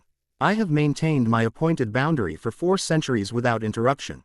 Impressive dedication, Goku acknowledged with what appeared to be sincere respect. Nobara studied the non-human woman with new interest. Spirit guardians were mentioned in jujutsu textbooks but described as rare and typically bound to specific locations. 2. Meet one assigned to active duty was unprecedented for most sorcerers. The observation team will begin immediately, Himari declared. First-year Kugisaki will be relieved of her temporary assignment and return to regular studies. No, Elder Akimoto interjected firmly. Kugisaki remains assigned as primary contact. Her resonance technique provides unique insights that complement the specialized team's skills. Nobara hid her surprise at the elder's insistence. She had assumed her assignment would end once higher-ranking sorcerers became involved. Her inexperience, Himari began, is balanced by her fresh perspective. Akimoto completed, and the king has already established rapport with her. Disrupting that connection now would be counterproductive. Chairwoman Himari's displeasure was evident, but she seemed unwilling to directly challenge the elder on this point. Very well, she may continue as supplementary support, under Gojo's direct supervision. Gojo tilted his head slightly, the hint of an amused smile visible beneath his blindfold. I'll try not to cramp your style, Kugisaki. Nobara maintained professional composure despite her internal reaction to being placed under the supervision of the infamous white-haired sorcerer. Gojo's casual brilliance was legendary, as was his irreverent attitude toward authority, including, apparently, the chairwoman herself. Now, Himari continued, turning back to Goku, perhaps you would be so kind as to explain exactly what you meant about the boundary weakening, and what connection this has to the coordinated special grade attack this morning. Goku nodded, surprisingly serious. I think a demonstration might help. He glanced around the courtyard, then pointed to a particular stone in the shrine's pathway. There, that's a thin spot already. Without waiting for permission, he knelt and placed his palm against the indicated stone. Energy swirled around his hand, not the dark curse energy Nobara had witnessed during combat, but something golden and vibrant. The boundary isn't just a concept, Goku explained as he worked. It's a physical spiritual membrane separating realms. Normally invisible, but with the right perception. The stone beneath his palm began to glow, then turned transparent, revealing what appeared to be the same courtyard but wrong somehow. Colors shifted toward unnatural hues. Proportions distorted slightly, and moving through this mirrored space were shadowy entities that resembled neither humans nor conventional curses. The other side, Goku identified. Not just where curses exist, but where everything exists slightly differently. The realms are mirrors of each other, connected at key points but separate in substance. The assembled sorcerers stared in astonishment. Even Gojo had removed his blindfold, revealing his famed 6 eyes to better perceive what Goku was demonstrating. That's impossible, Drive, Tanaka whispered, scientific curiosity overwhelming professional detachment. You're creating a direct visual portal between realms without a domain expansion or specialized curse technique. Not creating, Goku corrected. Revealing what's already there. The boundary has always been transparent to those who know how to look. He traced his finger along the edge of the revealed portal. See these edges? They should be crisp, definite. But they're fraying. Indeed, the boundary of the portal appeared jagged, unstable, fluctuating with each passing second. This deterioration is happening everywhere, Goku continued, allowing the demonstration to fade back to normal stone. Faster in some places than others. The special grades this morning were being directed to locations where the boundary is already critically thin. To what purpose? Hamari demanded. To tear it completely. Mei Lin answered before Goku could respond. Her golden eyes had narrowed during the demonstration, her formal posture tensing almost imperceptibly. The bound area cannot be destroyed all at once. It must be weakened at key points first, like creating perforation lines in paper. Goku nodded in agreement. Exactly. Whoever is coordinating this understands the structure of the boundary intimately. They're being systematic. And if they succeed? Principal Yaga asked, though his expression suggested he already anticipated the answer. Catastrophic merge, Goku replied grimly. Both realms collapsing into each other. Chaos on a scale difficult to imagine. Yet potentially advantageous to someone positioned to harness that chaos, Mei Lin added, Xi. Hanging a meaningful glance with Goku that suggested deeper understanding than her previously neutral demeanor had indicated. This is concerning, Chairwoman Hamari admitted, her typical composure slightly shaken. If accurate, it's accurate, Gojo confirmed, his 6 eyes still exposed as he studied the now ordinary stone. I can see the deterioration now that I know what to look for. Subtle, but present throughout the shrine grounds, probably throughout Tokyo. Throughout the world, Goku corrected quietly. This isn't a localized problem. A heavy silence fell over the assembly as the implications sank in. After a moment, Hamari straightened her shoulders, reassuming complete control. Very well. The observation mission now has dual purpose, monitoring the King of Curses and investigating this boundary deterioration theory. She turned to the specialized team. You will report directly to me, daily. Any significant developments are to be communicated immediately. With that, she departed, taking most of the assembled sorcerers with her. Only the assigned team, Elder Akimoto, Principal Yaga, and Nobara remained with Goku in the courtyard. Well, Gojo said cheerfully, replacing his blindfold. That was more interesting than my usual assignments. I was expecting standard containment duty, not interdimensional crisis management. Is he always like this? Goku asked Nobara, genuine curiosity in his voice. Apparently, she replied dryly. His reputation precedes him. Accurate reputation, I hope, Gojo grinned. Now, King of Curses, or do you prefer Goku, per? APS you could give us more detail on these vulnerable boundary points. Starting with Tokyo, since that's our immediate concern. Just Goku is fine, he replied easily. And I can do better than describe them. I can show you. He glanced toward the shrine entrance. But I'd need to leave the grounds again. That won't be an issue now, Drive. Tanaka interjected, retrieving a small device from her pocket. With this monitoring talisman, we can track your movements and energy signatures anywhere in the city. Convenient, Goku observed, allowing her to attach the paper talisman to his orange GI. Though unnecessary, I gave my word I wouldn't leave without permission, and I meant it. Standard procedure, Drive, Tanaka replied professionally, though something in her expression suggested she was not entirely comfortable with the assignment. Nothing personal. Before we proceed with field exploration, Mei Lin interrupted, her formal tone distinct among the varied speech patterns present. I request private conversation with the king. There are matters of historical significance best discussed without audience.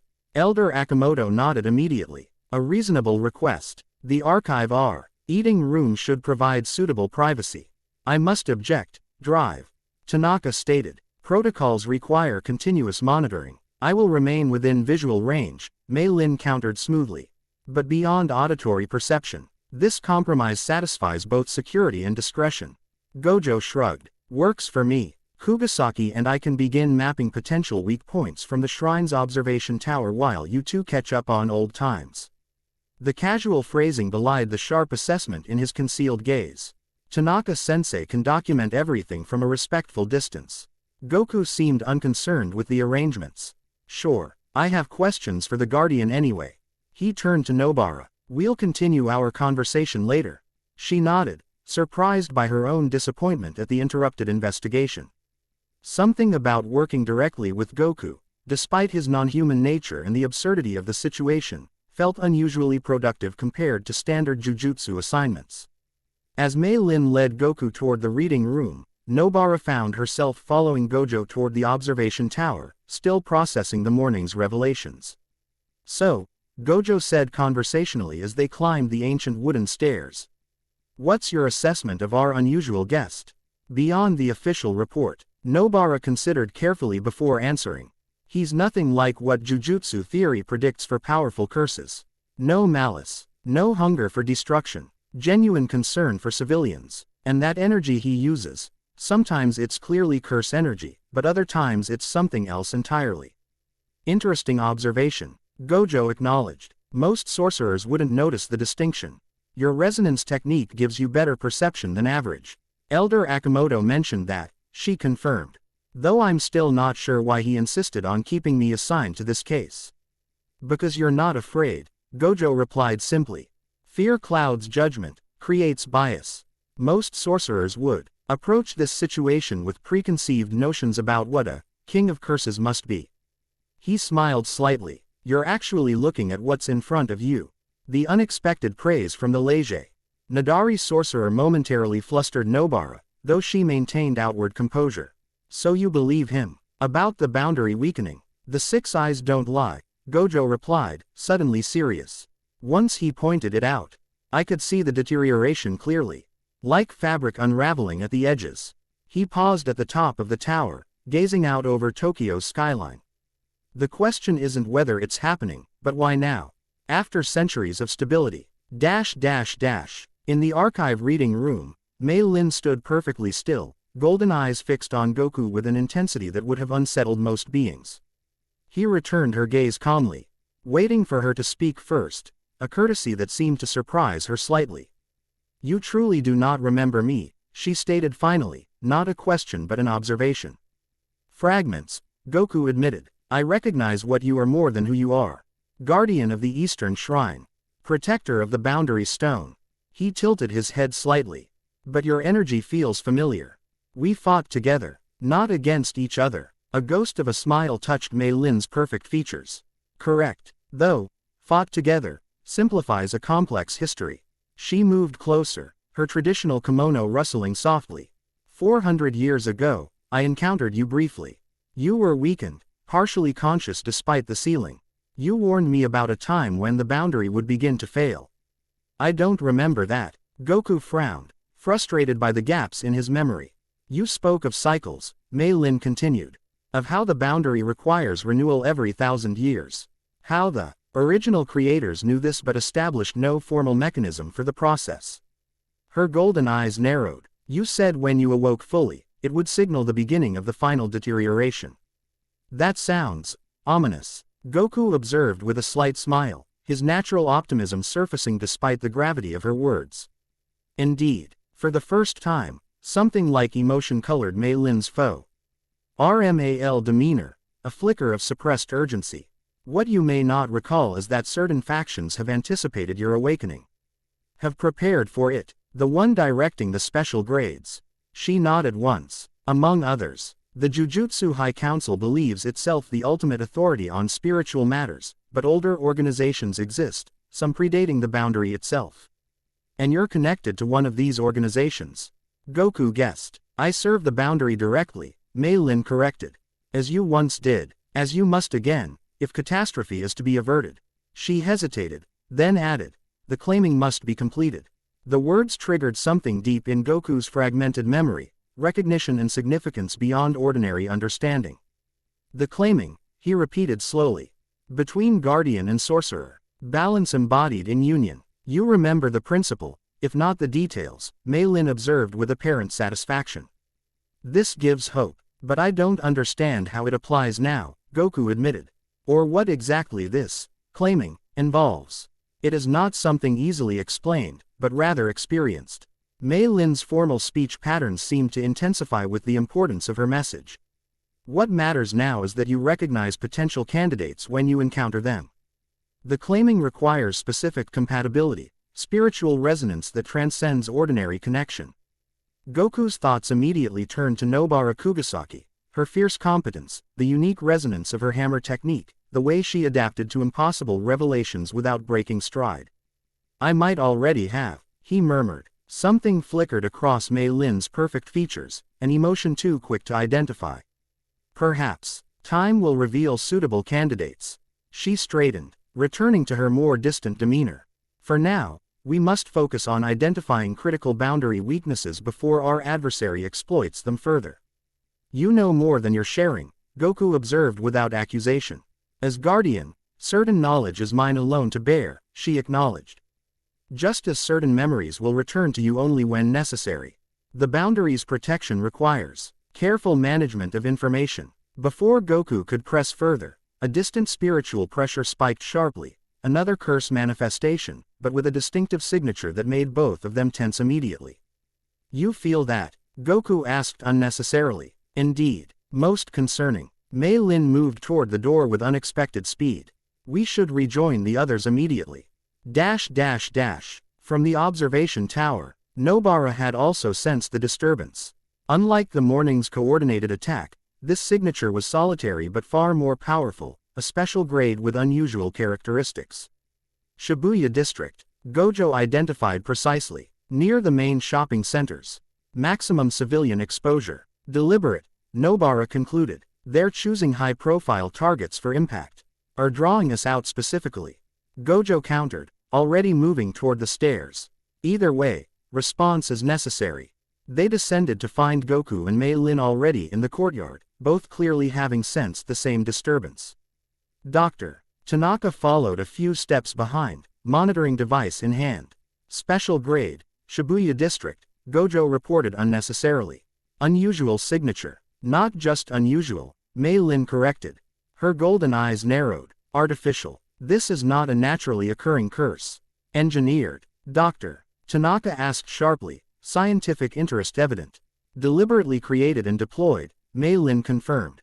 A boundary probe. Goku nodded in agreement. It's designed to test weak points, to find where the membrane between realms can be most easily torn. His expression hardened with rare seriousness. If it succeeds, the damage could create a permanent fissure. Then we stop it, Nobara stated simply, retrieving her hammer. Agreed, Gojo said. Tanaka-sensei. Alert Jujutsu High for backup and civilian extraction. The rest of us will engage directly. I'll need permission to leave the shrine grounds, Goku reminded them, though he was already shifting his stance in preparation. Granted, Gojo replied without hesitation. Containing one king of curses seems less urgent than preventing multiple breaches in dimensional boundaries. I shall accompany you, Mei Lin declared. Her formal speech contrasting with the fluid motion as she produced an elegant weapon from within her kimono sleeves, a metal fan with razor-sharp edges that glinted with embedded talismans. Field trip with the supernatural squad, Nobara muttered under her breath. Not how I expected this week to go. Goku grinned at her comment. It'll be fun. Well, not for the civilians in danger. Or the curse. But working together, that's always fun. His enthusiasm despite the gravity of the situation was so incongruous that Nobara found herself fighting an unexpected smile. He king of curses approaching a potentially catastrophic threat with the attitude of someone anticipating an enjoyable group activity defied all rational response. Let's move, Gojo instructed, Hour 80 creating the transportation technique that would carry them rapidly to Shibuya. Tanaka-sensei, coordinate from here and maintain communication channels. The scientist nodded, clearly disappointed. To miss the direct engagement but professional enough not to protest. Energy signatures will be monitored continuously. Be advised that Ivalian evacuation will take approximately 12 minutes once initiated. We'll try to keep the dimensional collapse contained until then, Gojo replied dryly. The transportation technique activated, surrounding them in swirling energy that compressed Spock. Between the shrine and their destination. Nobara had experienced this method before during training exercises, but never with such diverse companions, a legendary special-grade sorcerer, an ancient spirit guardian, and the king of curses himself. As reality distorted around them, Goku caught her eye and offered an encouraging smile. Your resonance technique will be valuable against this type of curse. It targets structural weaknesses. The simple vote of confidence shouldn't have mattered. Nobara was well aware of her own abilities, had never required external validation of her skills. Yet somehow, it did matter. They materialized in Shibuya's central shopping district to find chaos already unfolding. Civilians ran screaming from an invisible threat, while structural damage spread through the area, cracks forming in buildings, pavement splitting, glass shattering spontaneously. To jujutsu-trained eyes, the source was immediately apparent. Hovering approximately 20 meters above the main intersection was a curse unlike any Nobara had encountered before, a geometric impossibility of intersecting planes and angles that hurt the eyes to observe directly. Where most curses manifested with organic, often grotesque features, this entity appeared deliberately constructed, its edges too perfect to be natural.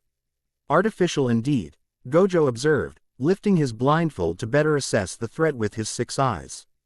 Fascinating construction. Someone with exceptional understanding of boundary mechanics created this. Less admiration, more countermeasures, Nobara suggested tensely, noting how reality itself seemed to distort around the geometric curse. Ordinary objects passing through its influence zone emerged subtly wrong, benches twisted into impossible shapes, EET signs transformed into unreadable symbols. It seeks the weakest point, Mei Lin identified, her golden eyes tracking the curse's methodical movement pattern. Testing the boundary systematically, Goku studied the entity with unusual seriousness. We need to neutralize it before it finds what it's looking for. But carefully, destroying it incorrectly could cause exactly the damage it's designed to create.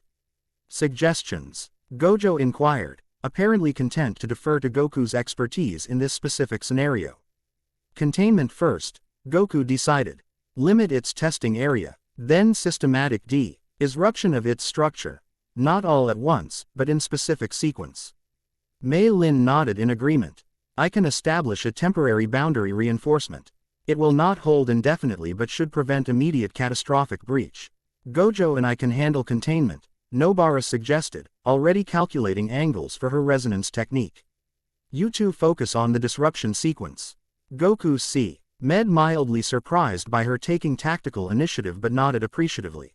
Good plan. Mei Lin's knowledge of boundary mechanics combined with my energy control should work. They separated immediately, each moving to their assigned positions with practiced efficiency. Nobara and Gojo circled to opposite sides of the geometric curse, preparing complementary techniques to establish a containment perimeter.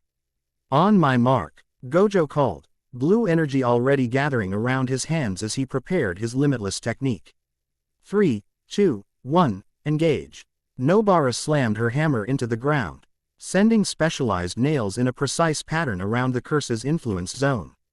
Each nail embedded itself at a calculated point, creating resonance nodes that would connect to form a barrier.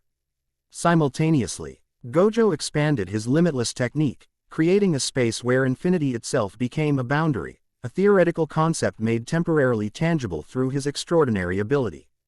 The two techniques meshed perfectly, Nobara's physical anchor points connecting with Gojo's conceptual boundary to create a contained zone around the geometric curse. The entity seemed to notice the restriction immediately, its methodical scanning pattern becoming more aggressive as it tested the new limitations. Meanwhile, Goku and Mei Lin had positioned themselves at strategic points outside the containment zone.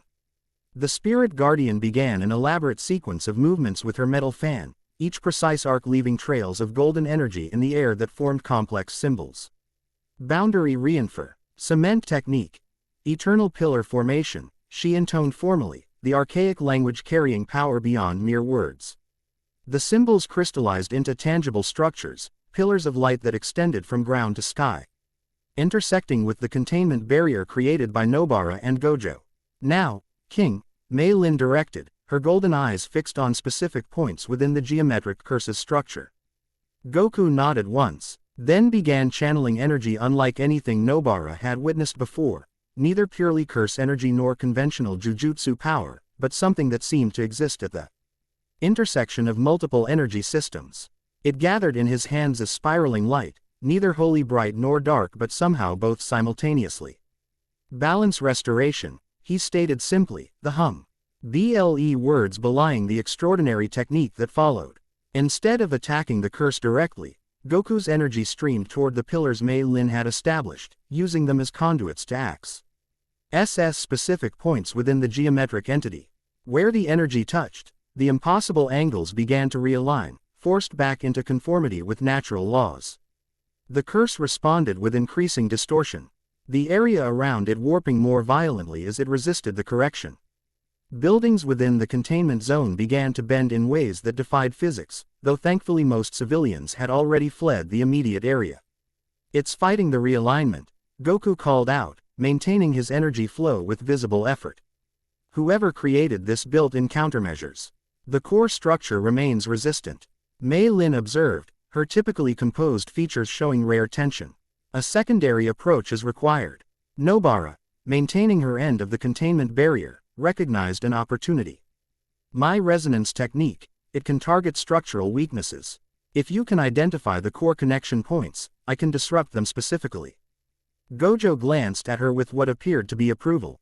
"Risky but potentially effective. I can maintain containment solo for approximately 60 seconds. Enough time for a precision strike. The junction points are there, and there," Mei Lin indicated. Golden eyes perceiving structural elements invisible to ordinary sight. "The sequence must be exact. Tertiary connections first, then secondary, finally the primary nexus." Nobara nodded, already calculating trajectories. "Ready when you are." "On my mark," Gojo stated, adjusting his technique to compensate for Nobara's impending departure from the containment circuit. 3, 2, 1, go. Nobara broke formation, sprinting to a position directly beneath the geometric curse. From this angle, the entity's wrongness was even more apparent. Reality itself seemed to bend around its impossible configuration. Light refracting incorrectly through its translucent surfaces. Focusing her technique with unprecedented precision, Nobara launched her first specialized nail toward the tertiary connection point Mei Lin had identified. As it struck, she slammed her hammer into a nearby surface, sending resonance energy through the connection. The geometric curse shuddered, one segment of its impossible structure dissolving into particles that scattered harmlessly. Encouraged, Nobara immediately targeted the secondary connections, repeating the process with increased confidence.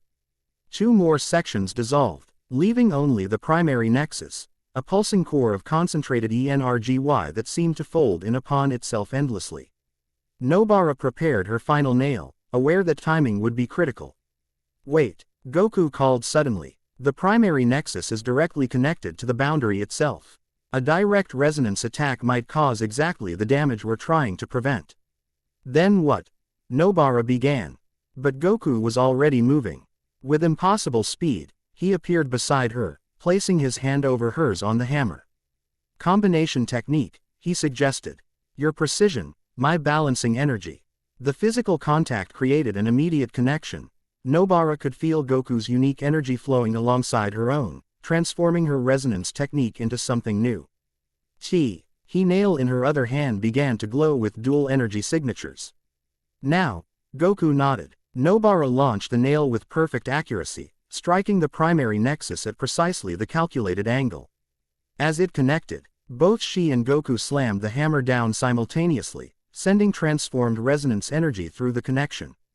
The effect was immediate and spectacular. Instead of shattering or dissolving, the geometric curse's core seemed to fold inward, collapsing upon itself in controlled implosion. The distortions it had created throughout the area began to reverse, reality reassert. Natural laws as the artificial influence faded. Within seconds, the threat had been neutralized, not destroyed but rather returned to balanced state, its components dispersing harmlessly rather than causing catastrophic boundary damage. Gojo allowed the containment barrier to dissolve as Mei Lin completed her boundary reinforcement technique, sealing any minor weaknesses the curse might have identified during its brief activity. Effective teamwork, the spirit guardian acknowledged, her formal tone carrying genuine approval. The combination technique was unexpected but appropriate. It felt right, Goku said simply, turning to Nobara with a bright smile. Your resonance technique really is amazing. The precision control, the adaptability, not many abilities could have handled that specific challenge. Nobara accepted the praise with a nod, professional satisfaction overriding her usual dismissiveness of compliments. The combination technique had been genuinely impressive, and more importantly, effective when individual approaches might have failed. The structural damage appears minimal, Gojo observed, scanning the area with his 6 eyes before replacing his blindfold. And civilian casualties 0, thanks to prompt evacuation. But the boundary was tested, Mei Lin noted more soberly. Data was gathered before our intervention. Whoever created this entity now has more information about potential weak points. They're getting more sophisticated, Goku agreed, his typical cheerfulness temporarily subdued. This wasn't just an attack, it was reconnaissance. They're planning something bigger. The implications hung heavily between them as emergency services began arriving at the perimeter, Jujutsu Society cleanup teams already implementing memory modification protocols for any witnesses. We should return to the shrine, Mei Lin suggested. I must consult certain ancient texts regarding artificial curse construction. This particular methodology appears familiar from historical records. Agreed, Gojo nodded. And I should report to the chairwoman before rumors spread. A coordinated response will be necessary if more of these engineered curses appear. As they prepared for transport back to the shrine, Nobara found herself walking beside Goku once more. That combination technique, she began, scientific curiosity overcoming her usual reserve. How did you know it would work? The energy integration should have been impossible according to conventional jujutsu theory. Goku shrugged, his casual demeanor returning now that the immediate crisis had passed. I didn't know for certain. It just felt right. Your resonance energy has unique properties that seemed compatible with my balancing technique. He smiled suddenly. Sometimes you have to trust instinct over theory. That's not a very scientific approach, Nobara pointed out. Maybe not, he acknowledged cheerfully. But it worked, didn't it? Before she could formulate a suitably professional response, Gojo's transportation technique activated, surrounding them in swirling energy once more. As reality distorted around them, Nobara found herself considering Goku's words more seriously than she might have expected. Trust instinct over theory. The entire situation, from Goku's awakening to the boundary deterioration to their successful combination technique, defied established jujutsu theory. Yet the evidence was undeniable. Perhaps certain revisions to orthodox understanding were overdue. The return to the shrine brought no opportunity for rest. Dr. Tanaka awaited them with barely contained scientific excitement, monitoring devices having captured detailed readings of both the geometric curse and their counter techniques. Fascinating energy integration patterns, she enthused. Reviewing data on a specialized tablet. The resonance amplification through dual source channeling defies conventional models of curse energy behavior. As I've been saying, Elder Akimoto noted dryly, having joined them in the main shrine building. Orthodox jujutsu theory has limitations when applied to boundary phenomena. Or to me, Goku added cheerfully. I've never been good at following rules, even physical ones, apparently. Mei Lin had already disappeared into the archive, seeking the historical references she'd mentioned. Gojo departed shortly after their return, heading to Jujutsu High headquarters for formal debriefing with Chairwoman Hamari. This left Nobara, Goku, Elder Akimoto, and Dr. Tanaka in the shrine's central meeting room, reviewing the incident and its implications. The precision of the curse's construction suggests advanced knowledge of both jujutsu mechanics and boundary theory, drive. Tanaka observed, displaying three-dimensional projections of the entity's structure. This is not the work of a typical curse user or even a special grade sorcerer. This is something else. Someone who exists across boundaries, Goku repeated his earlier assessment. Who understands both realms intimately? But who would benefit from boundary collapse? Nobara questioned, the tactical problem engaging her analytical mind. The chaos would threaten both realms equally. Not necessarily, Elder Akamoto interjected. Certain entities, those already existing partially in both states, might maintain coherence during initial collapse. Would gain advantage while others struggle to adapt. Like the distortion we saw directing the special grades, Nobara realized. Goku nodded grimly. Exactly. They're positioning for power in the chaos they intend to create.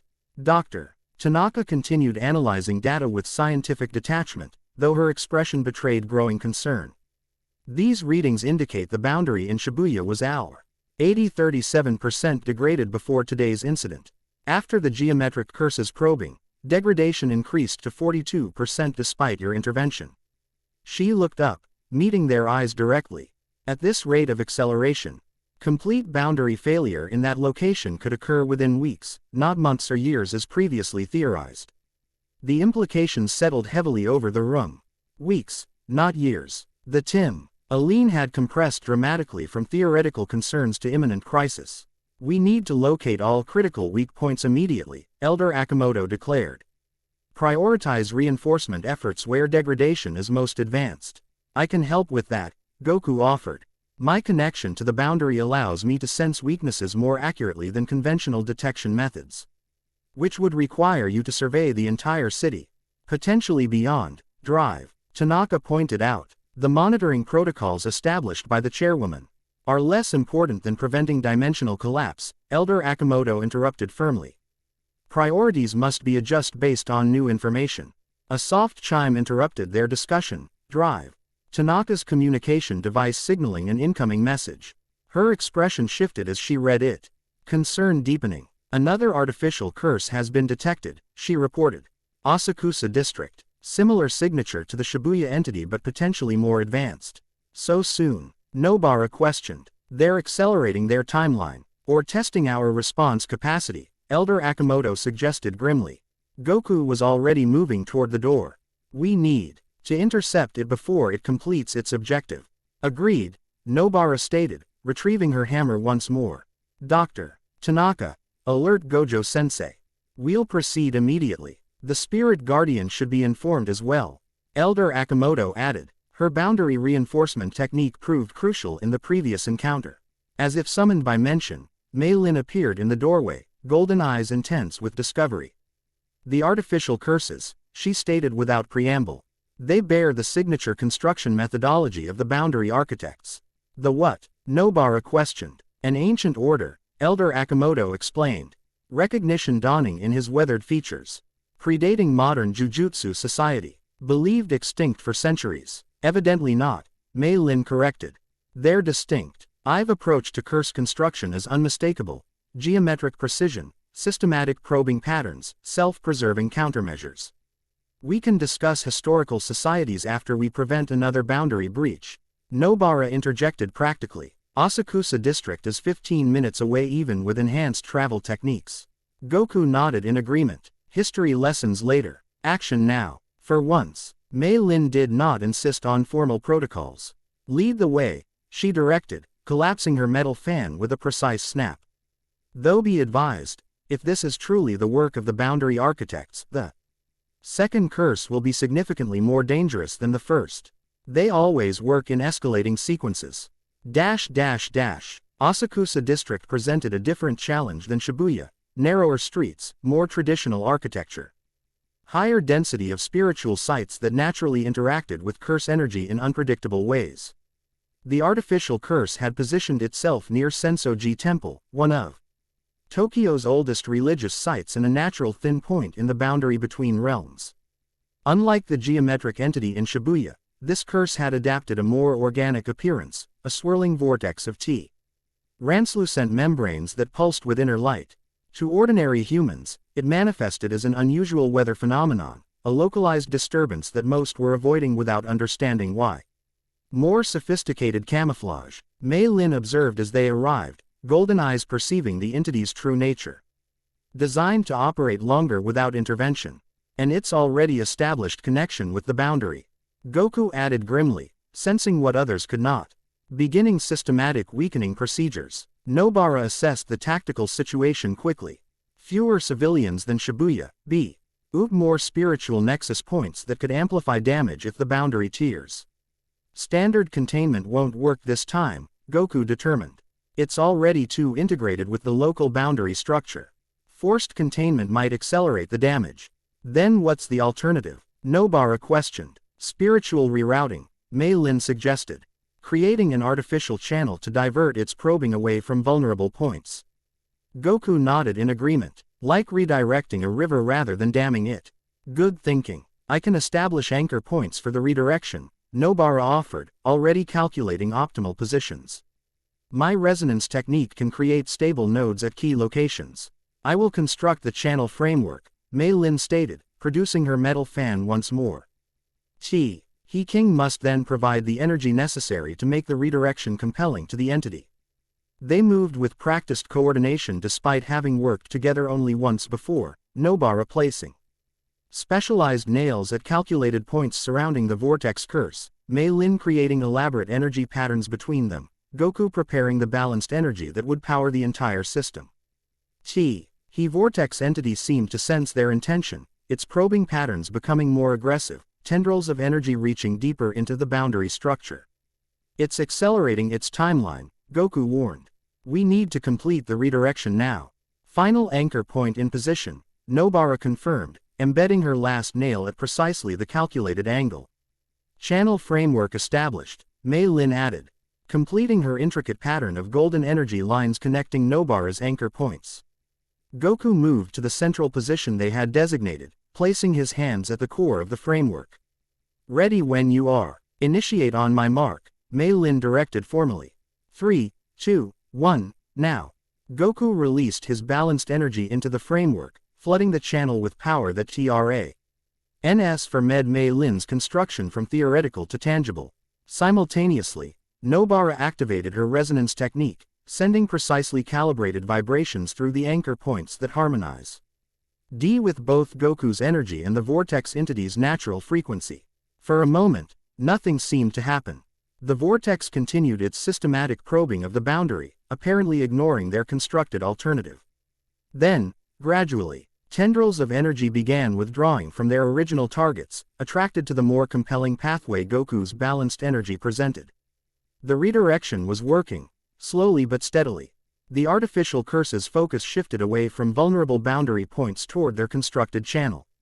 It's responding, Nobara observed with cautious optimism. Robing our channel instead of the natural boundary. Now comes the critical phase, Mei Lin warned. The channel must lead somewhere convincing or the entity will return to its original purpose. I've got that covered, Goku assured them, increasing his energy output to strengthen the artificial pathway. Just maintain your ends of the technique. As the vortex entity fully committed to their constructed channel, Goku began a subtle manipulation of his energy frequency, creating what appeared to be a simulated boundary weakness at the channel's terminus, but was actually a carefully constructed energy sink. The artificial curse, detecting what it interpreted as an ideal target, accelerated along the pathway, concentrating its probing efforts on the simulated weakness. As it reached the terminus, Goku closed his eyes in intense concentration, transforming the energy sink into a recursive loop, a spiritual cul-de-sac that trapped the entity in its own investigation. Containment achieved, he announced after several tense moments. It's caught in a self-reinforcing investigation cycle, finding what appears to be new data but is actually its own energy's signature reflected back. Clever, Mei Lin acknowledged with rare approval. Though not permanent, but sustainable long enough for proper neutralization, Goku countered. Now that it's contained, we can dismantle its systematically without risking boundary damage. The dismantling process proved more complex than their previous encounter, requiring precise coordination between all three of them. Nobara's resonance technique identified structural weaknesses, Mei Lin's boundary knowledge determined safe disconnection sequences, and Goku's balanced energy executed the actual separation of components. Nearly 40 minutes later, the artificial curse had been reduced to harmless constituent energies, dispersed safely back into the natural cycle without damaging the already weakened boundary. Effective intervention, Mei Lin acknowledged as they completed the process. Though the entity undoubtedly transmitted data to its creators before containment. 2 sophisticated probes in one day, Nobara observed. Professional concern evident in his voice. They're mapping the entire city's boundary structure systematically. Preparing for something bigger, Goku agreed grimly. These were just reconnaissance. As they secured the area and prepared to return to the shrine, a new presence made itself known, not through direct appearance but through subtle distortion of reality around a specific point near Sensoji's main gate. We have company, Goku noted quietly, shifting position slightly to face the distortion directly. The air shimmered, then seemed to fold inward upon itself, revealing a figure that existed partially in conventional reality and partially elsewhere. Its form appeared humanoid but wrong somehow, proportions slightly off, features too perfect to be natural, movements too fluid for ordinary skeletal structure. Boundary architects, Mei Lin identified immediately, her formal posture becoming combat-ready without any obvious transition. Are their modern equivalent? The figure made no aggressive move, simply observing them from its position by the temple gate. When it spoke, its voice resonated on multiple frequencies simultaneously, creating an unsettling harmony. The king awakens, the guardian persists, and new players join the ancient game, it observed, its perfect lips forming a smile that never reached its eyes. How traditional. Who are you? Nobara demanded directly, hammer ready though she suspected conventional attacks would prove ineffective against this entity. A facilitator, the figure replied, examining its own hand as if the appendage were a curious novelty. A catalyst for necessary change. The boundary has persisted too long. Reality requires reunification. Reunification would cause catastrophic death and destruction in both realms, Goku countered, his usual cheerfulness entirely absent. The separation was created for a reason. By small minds with limited vision, the figure dismissed. The original state was unity. What was sundered shall be rejoined. At what cost? Nobara challenged. The figure's perfect smile widened slightly. Evolution always requires sacrifice. The strong adapt, the weak perish. Natural selection applies to realities as well as species. There's nothing natural about forced boundary collapse, Mei Lin stated firmly, golden eyes narrowed. The boundary architects once understood T.S. were created specifically to maintain separation, not destroy it. Perspectives change over centuries, Guardian, the figure replied smoothly. As do priorities. The architects have evolved beyond their original purpose. Into what? Goku questioned, studying the entity with tactical assessment that belied his typically carefree demeanor. Into visionaries, came the simple answer. Those who see beyond artificial divisions to the unified reality that awaits. The figure's attention shifted fully to Goku. You could join us, King of Curses. Your unique nature, existing in both states simultaneously, makes you ideal for the new reality we create. Not interested, Goku replied without hesitation. I prefer balance to dominance. As you once said, the figure acknowledged with another empty smile. Before your long sleep, perhaps you've forgotten what you truly are, what you were designed to be. The words struck something in Goku, a fragment of memory, a shadow of doubt, but he maintained his resolved stance. I know enough to recognize when someone's trying to manipulate me. The figure inclined its too perfect head slightly. Perhaps, or perhaps you simply haven't remembered everything yet. Its attention shifted to Nobara unexpectedly. The sorcerer shows promise, resonance technique with unique properties, adaptability, potential for significance. Leave her out of this, Goku stated. The simple words carrying unmistakable warning. Impossible, the figure replied. She's already involved by proximity to you, King. The claiming process has begun, whether you recognize it or not. Mei Lin's golden eyes widened fractionally, the only indication of surprise in her otherwise composed demeanor. Enough cryptic threats, Nobara interjected firmly. State your purpose or leave. The figure seemed amused by her directness. My purpose was assessment, which is now complete. Today's exercises have provided valuable data on current boundary conditions and response capabilities. It began to fade, reality folding back around its form. We will meet again soon. The countdown to reunification continues regardless of your intervention. As the figure disappeared completely, an unsettling silence fell over the temple grounds. The ordinary sounds of Asakusa, distant traffic, tourist conversations, temple bells, seemed muted, as if reality itself needed a meant to recover from the entity's presence. Well, that was creepy, Nobara observed pragmatically, breaking the tension. And informative, Mei Lin added, her formal demeanor returning as she collapsed her metal fan. The modern boundary architects have indeed inverted their original purpose, from preservation to destruction. Goku remained uncharacteristically quiet, his expression troubled as he processed the encounter. They know something about me, he finally said. Something I haven't remembered yet. Manipulation through selective information is a common tactical approach, Mei Lin stated dismissively. They seek to create doubt, to separate you from potential allies. What did it mean about the claiming process? Nobara questioned, recalling how both Goku and Mei Lin had reacted to that specific phrase. The spirit guardian and Goku exchanged a brief glance before Mei Lin replied with careful formality. An ancient practice between powerful spirits and compatible sorcerers. A form of mutual bond that enhances capabilities of both participants. That sounds suspiciously vague, Nobara noted dryly. Because the full details are complex and situation-dependent, Goku explained. His typical straightforwardness returning. But it's something I'm apparently supposed to do with someone who resonates correctly with my energy. And this entity thinks that's me. Nobara questioned skeptically. Possibly, Mei Lin acknowledged, studying Nobara with new assessment in her golden eyes.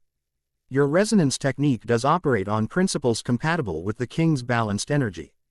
The successful combination technique earlier would support this theory. Let's focus on the immediate threat, Goku suggested practically. The claiming, whatever it involves, is something that happens accidentally or quickly. The boundary degradation, however, seems to be accelerating faster than anyone anticipated. Nobara nodded in agreement, professional priorities reasserting themselves. 2 sophisticated probes plus direct contact from whatever that entity was, they're implementing a coordinated strategy across Tokyo. We need to expand our response capability, Mei Lin stated. 2 artificial curses were manageable today. If they deploy multiple entities simultaneously at different locations, our current team configuration will prove insufficient. Back to the shrine, then, Goku decided. We need to brief the others and develop a citywide monitoring system. If they're mapping boundary weaknesses, we need our own map to anticipate their next moves. As they departed Asakusa, Nobara found herself watching Goku with new consideration. The entity's words had clearly affected him, suggesting memories still missing from his fragmented past. And this claiming concept, something significant enough to trigger reactions from both him and Mei Lin, possibly connected to her own resonance abilities. Another puzzle piece in an increasingly complex picture. The return to the shrine brought new complications. Chairwoman Himari had arrived during their absence, along with several senior members of the Jujutsu High Council. Their expressions as Goku, Nobara, and Mei Lin entered the main building suggested the debriefing with Gojo had not gone entirely smoothly. 2 unauthorized deployments in a single day, Himari observed coldly. WTHAF. IRST year student participating in high-risk engagements against artificial special grades. Both successful interventions, Elder Akimoto pointed out mildly. With 0 civilian casualties and minimal boundary degradation. Procedures exist for reasons beyond mere bureaucratic satisfaction, the chairwoman countered. Proper response teams with specialized equipment and comprehensive tactical planning might have achieved more permanent results. With respect, Chairwoman, Nobara interjected, professional training overriding intimidation, the time-sensitive nature of both incidents required immediate response. The artificial curses were specifically designed to damage boundary integrity. Delay would have resulted in permanent weakening of already vulnerable points. Himari's sharp gaze fixed on Nobara with new assessment. You speak with unusual confidence for your rank, Kugisaki. She speaks with the authority of direct experience, Gojo commented from his position against the far wall. Blindfold temporarily removed as he studied boundary conditions with his 6 eyes. And she's correct. Standard response protocols would have ensured maximum damage before intervention could be implemented. We also made direct contact with an entity identifying with the boundary architects, Mei Lin added, her formal speech patterns lending weight to the report. A being existing AC. Ross realms who explicitly confirmed their intention to force reunification of human and curse realms. This information created visible concern among the council members. Whispered conversations broke out as they processed the implications. The boundary architects are a historical footnote, one elderly council member objected. Extinct for centuries. Apparently not, Elder Akamoto corrected. Unless some new organization has adopted both their name and their distinctive methodologies. Did this entity specify a timeline for their reunification plan? Chairwoman Himari inquired. Critical concerns temporarily overriding procedural objections. Not explicitly, Nobara answered. But their accelerated probing schedule suggests urgency. 2 sophisticated artificial curses in a single day, specifically targeting known thin points in the boundary. They're mapping weaknesses systematically, Goku added. Preparing for something larger scale. Himari studied him with undisguised suspicion. And we're certain you have no connection to these boundary architects. Your awakening coincides conveniently with their apparent resurgence. My awakening was likely triggered by the boundary degradation reaching critical levels, Goku countered calmly. Not the other way around. The king's balanced energy represents opposition to their goals, not alignment, Mei Lin supported, golden eyes meeting Himari's directly. As 4 centuries of historical observation confirms. The chairwoman's skepticism remained evident, but she shifted focus to practical matters. Regardless of historical debates, the current situation requires comprehensive response. Jujutsu High will implement citywide boundary monitoring effective immediately. Any further artificial curse deployments will be handled by properly constituted teams following established protocols. With all respect, Elder Akamoto interjected, conventional teams lack the specialized knowledge and abilities demonstrated by our current configuration. The successful neutralization of both artificial curses today relied on techniques beyond standard jujutsu applications. Then your specialized team will receive proper authorization and operational parameters, Himari conceded reluctantly. Under direct council oversight, acceptable, Mei Lin acknowledged before others could object to the restrictions. Audited response authorization is expedited during critical incidents. Reasonable, Himari agreed after brief consideration. Now, regarding comprehensive boundary assessment, Gojo reports that his eyes can perceive degradation patterns once properly calibrated.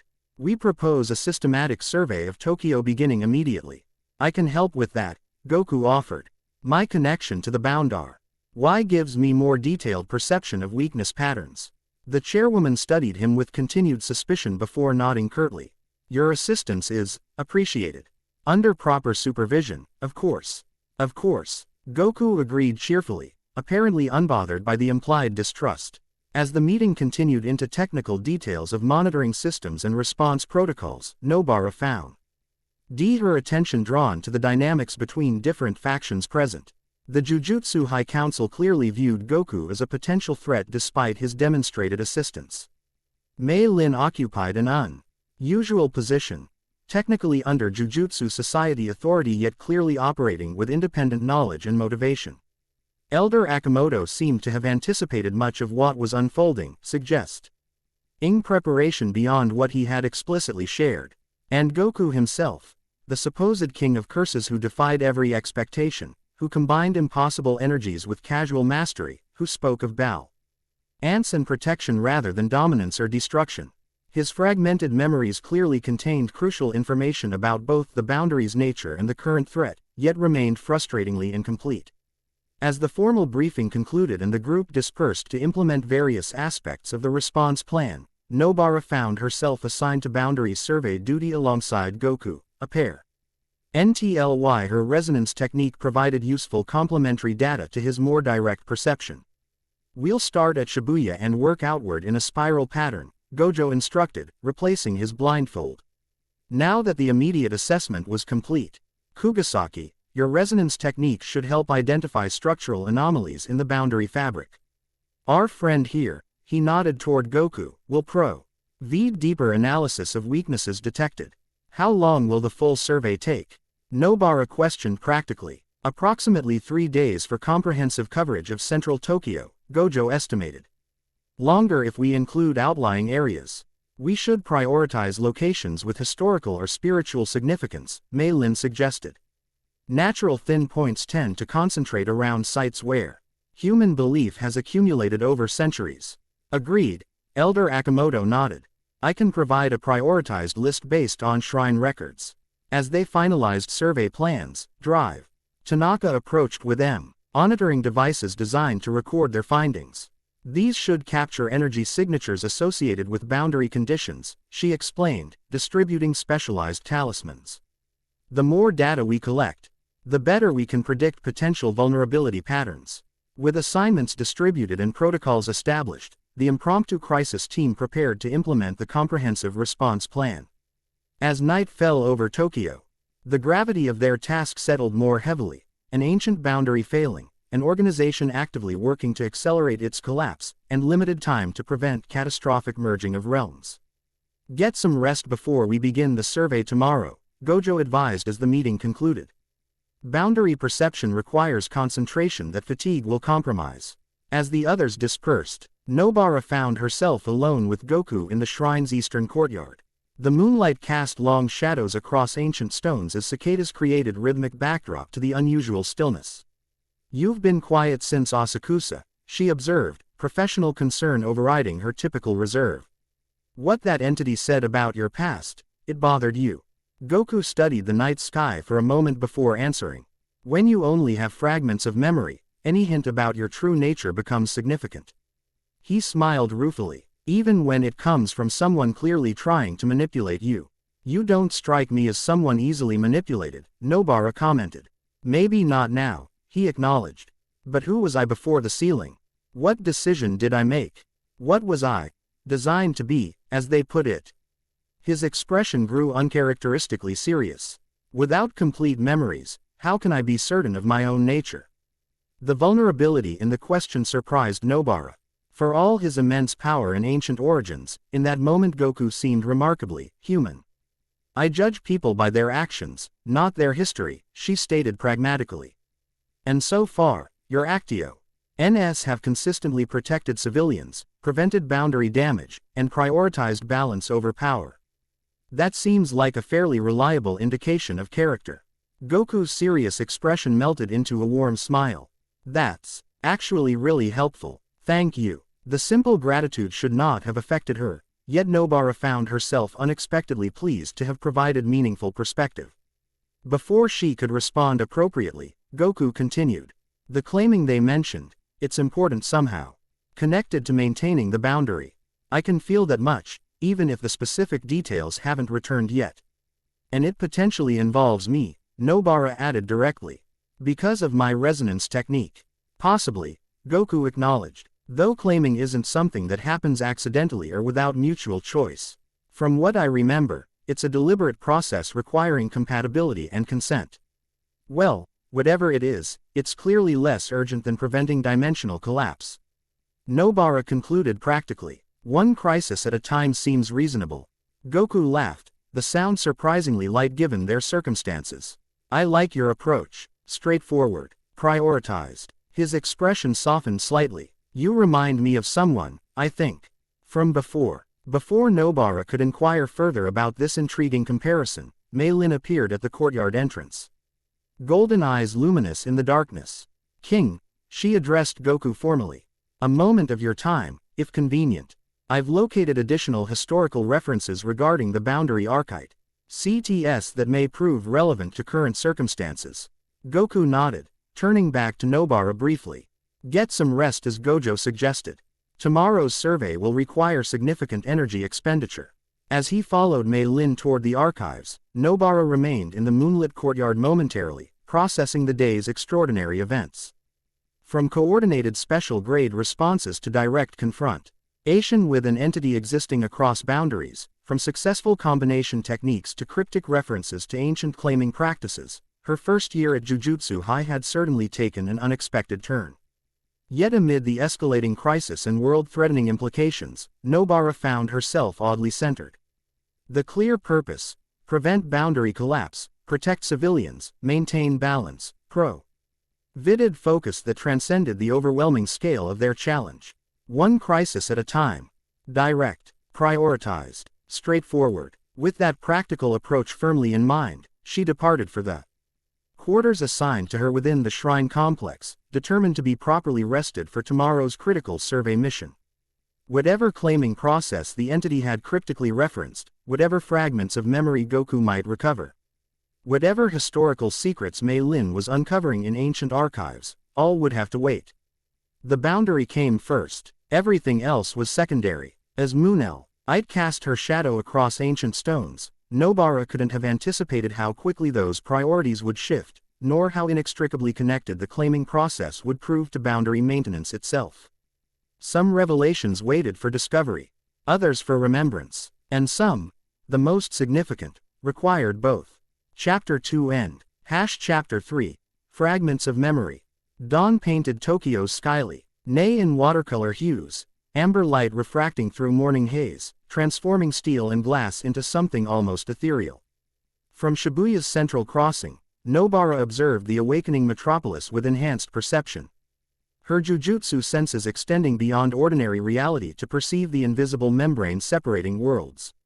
It's worse than yesterday, she noted, resonance technique allowing her to detect fluctuations in boundary integrity that would remain imperceptible to most sorcerers. The artificial curses definitely accelerated degradation patterns. Beside her, Goku nodded grimly, his typically cheerful demeanor subdued by what only he could see with complete clarity. The membrane is thinning unevenly, creating stress points where tears are most likely to form. They streaked at the precise location where they had neutralized the first artificial curse the previous day, now cordoned off under the guise of routine construction work. Dr. Tanaka's specialized monitoring equipment surrounded them. Delicate instruments recording boundary conditions with unprecedented precision. 47% degradation, came the scientist's clinical assessment as she studied tablet readings. Increasing approximately 0.3% hourly even without active interference. Self-perpetuating deterioration, Gojo concluded, his blindfold temporarily removed as he examined the boundary with his 6 eyes. Once initiated beyond a certain threshold, the process continues independently. The implications settled heavily over their small team, even without further action from the boundary architects. The damage already inflicted would continue spreading. Can it be repaired? Nobara questioned, practical focus cutting through theoretical concerns. Temporarily reinforced, Mei Lin corrected. Golden eyes tracking invisible patterns with ancient knowledge. True repair would require ritual intervention at a scale not implemented for centuries. The renewal ceremony, Goku murmured. The term emerging from fragmented memory rather than conscious recall. Conducted at the nexus point where original separation was established. All eyes turned to him. This parent knowledge previously unmentioned during their strategy sessions. You remember the renewal ceremony? Elder Akimoto inquired carefully, his weathered features revealing nothing of his thoughts. Not details, Goku admitted. Frustration evident as he struggled with partial recall. Just purpose, significance. That it requires specific participants with compatible energy signatures. Connected to the claiming, Mei Lin suggested with careful neutrality, though her amber gaze intensified. Likely, Goku nodded, still frowning with concentration. But the connection remains unclear. Dr. Tanaka cleared her throat, redirecting attention to immediate concerns. Fascinating historical context, but our current priority must be comprehensive mapping of deterioration patterns. Council expects preliminary findings by nightfall. Agreed, Gojo affirmed, replacing his blindfold. Let's continue the survey according to established protocol.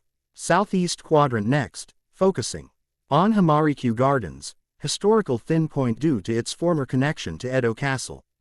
They proceeded methodically through central Tokyo, moving from one historically significant location to another. Documenting boundary conditions with meticulous precision. Each site revealed similar patterns, accelerating degradation, stress concentrations at spiritually significant points, evidence of systematic weakening beyond natural decay. By mid-morning, they had confirmed what many had already suspected. The boundary was failing citywide, with collapse potentially imminent at multiple critical junctures. The pattern isn't random, Nobara observed as they reviewed the accumulated data during a brief respite at a local cafe.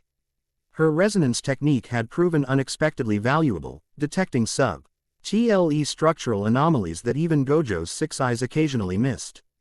The most advanced deterioration concentrates around 5 specific locations forming a pentagonal pattern. She sketched the formation on a napkin. marking major shrines, temples, and historical sites where boundary thinning had reached critical levels. Deliberate, Mei Lin confirmed, studying the improvised map with ancient wisdom. The pentagon formation maximizes energetic transfer between weakened points, creating a cascading effect once deterioration reaches critical threshold. Meaning a single breakthrough at N.Y. vertex could trigger simultaneous collapse at all 5, Goku concluded, his tactical understanding belying his often carefree demeanor. Which gives us 5 points to defend rather than the entire city, Gojo noted pragmatically. More manageable, if still challenging. Dr. Tanaka entered the coordinates into her specialized equipment, running predictive algorithms based on accumulated data. At current degradation rates, the Wano vertex will reach critical threshold first, approximately 48 hours from now unless accelerated by external factors. Such as another artificial curse deployment, Elder Akimoto added grimly. Or natural spiritual pressure fluctuations, Mei Lin contributed. The autumn equinox approaches, a time when the boundary naturally thins even under stable conditions. The equinox, 3 days hence. The timeline suddenly compressed from theoretical concern to imminent crisis. We need reinforcement protocols implemented at all 5 vertices immediately, Gojo decided. Professional authority evident despite his typically casual demeanor. Tanaka-sensei, please coordinate with Jujutsu High to deploy specialized barrier teams. Prioritize Wano based on projected vulnerability. And we need deeper historical context, Elder Akimoto added. If the renewal ceremony represents our only long-term solution, we must recover complete procedural knowledge. The mountain shrine, Goku suggested suddenly, certainty emerging through fragmented recall. North of the city, I remember, connections, records, something important hidden there. Hakone Shrine, Dr. Tanaka questioned, consulting regional maps on her tablet. No, Goku shook his head, frustration evident as he struggled with partial memory. Smaller, older, not on modern maps, built into the mountainside itself. Elder Akimoto's eyes narrowed with recognition. The Shrouded Peak Sanctuary, abandoned during the Meiji Restoration when spiritual sites were consolidated under governmental oversight. That's it, Goku confirmed, unexpected relief washing over his features. We need to go there. Today, the Council's directive was to complete the Tokyo survey before expanding to outlying regions, Drive. Tanaka reminded them with professional caution. The survey has provided sufficient data to identify immediate vulnerabilities, Gojo countered smoothly. Strategic division of resources seems appropriate given the compressed timeline. A moment of silent negotiation passed between team members before Elder Akimoto nodded decisively. Gojo-sensei and Mei Lin should remain in Tokyo to oversee vertex reinforcement. The rest of us will investigate the mountain shrine. Both objectives hold equal strategic importance.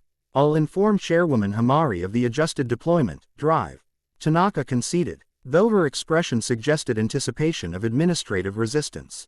Tell her we've identified a critical historical repository potentially containing ceremonial procedures necessary for permanent boundary repair, Elder Akimoto suggested diplomatically.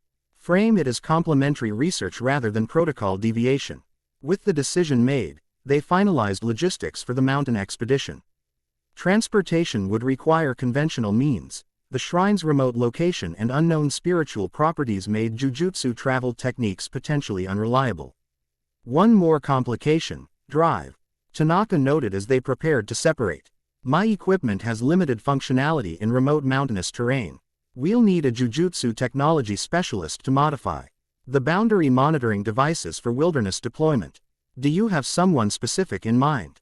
Nobara inquired, practical concerns foremost. Akira Takahashi, the scientist replied without hesitation. Brilliant curse tech integration specialist. Unconventional methods but unparalleled results for adaptive field equipment. Is she authorized for this classification level? Elder Akimoto questioned. Not currently, Drive, Tanaka admitted, but circumstances warrant exceptional clearance. Her expertise could prove critical. Another brief negotiation through glances and subtle expressions before agreement was reached. The mountain expedition would consist of Elder Akimoto, Goku, Nobara, Drive, Tanaka, and this new specialist Akira Takahashi, pending emergency clearance approval. As Th. Dispersed to prepare for their respective assignments, Nobara found herself walking alongside Goku toward the transportation center. His expression remained unusually serious, concentration evident. As fragments of memory continued surfacing. "You're remembering more," she observed directly. "Since we started the boundary survey." Goku nodded, absently rubbing his temple. Being near the weakened points triggers echoes. Not complete memories, but impressions. Familiarity. He glanced at her with unexpected vulnerability. "It's like remembering a dream, vivid while experiencing it, but fa. Ding when you try to examine details directly. Frustrating," Nobara acknowledged, unexpected empathy surfacing despite her typically pragmatic demeanor. "Very," he agreed with a rueful smile. "Especially, especially when those memories might contain solutions to prevent catastrophic boundary collapse." "The mountain shrine seems significant to you personally," she noted. "Beyond just historical records." Goku's pace slowed as concentration deepened. "I think I lived there. Before the ceiling. It was home." The simple word carried unexpected weight, emotion coloring his typically cheerful tone. "There's something about that place connected to my purpose. To the balance I was meant to maintain." Before Nobara could inquire further, drive. Tanaka rejoined them, communication device in hand. Urgency clearance approved for Takahashi. "She'll meet us at the Northeastern Transport Terminal in 30 minutes. A slight hesitation before she added, "Fair warning, Akira can be somewhat intense about her research. Brilliant but single-minded. As long as her equipment works, personal quirks are irrelevant," Nobara replied practically. "Doctor." Tanaka's expression suggested this assessment might prove optimistic. Akira Takahashi defied every expectation Nobara had formed based on Dr. Tanaka's introduction. Rather than the stereotypical researcher, socially awkward, physically unimposing, conventionally dressed, the woman who greeted them at the transport terminal projected confident eccentricity in every aspect. Tall and athletic, with half her head shaved and the remaining hair dyed electric blue. Akira wore modified jujutsu attire integrated with what appeared to be custom technology, conductive threads woven through traditional fabric, miniaturized instruments attached at strategic points. Specialized goggles pushed up onto her forehead. "So you're the famous king of curses," were her first words, addressing Goku directly while completely ignoring formal introductions. Fascinating energy signature. Completely contradicts established theory on curse-human energy incompatibility. Her directness seemed to amuse rather than offend Goku.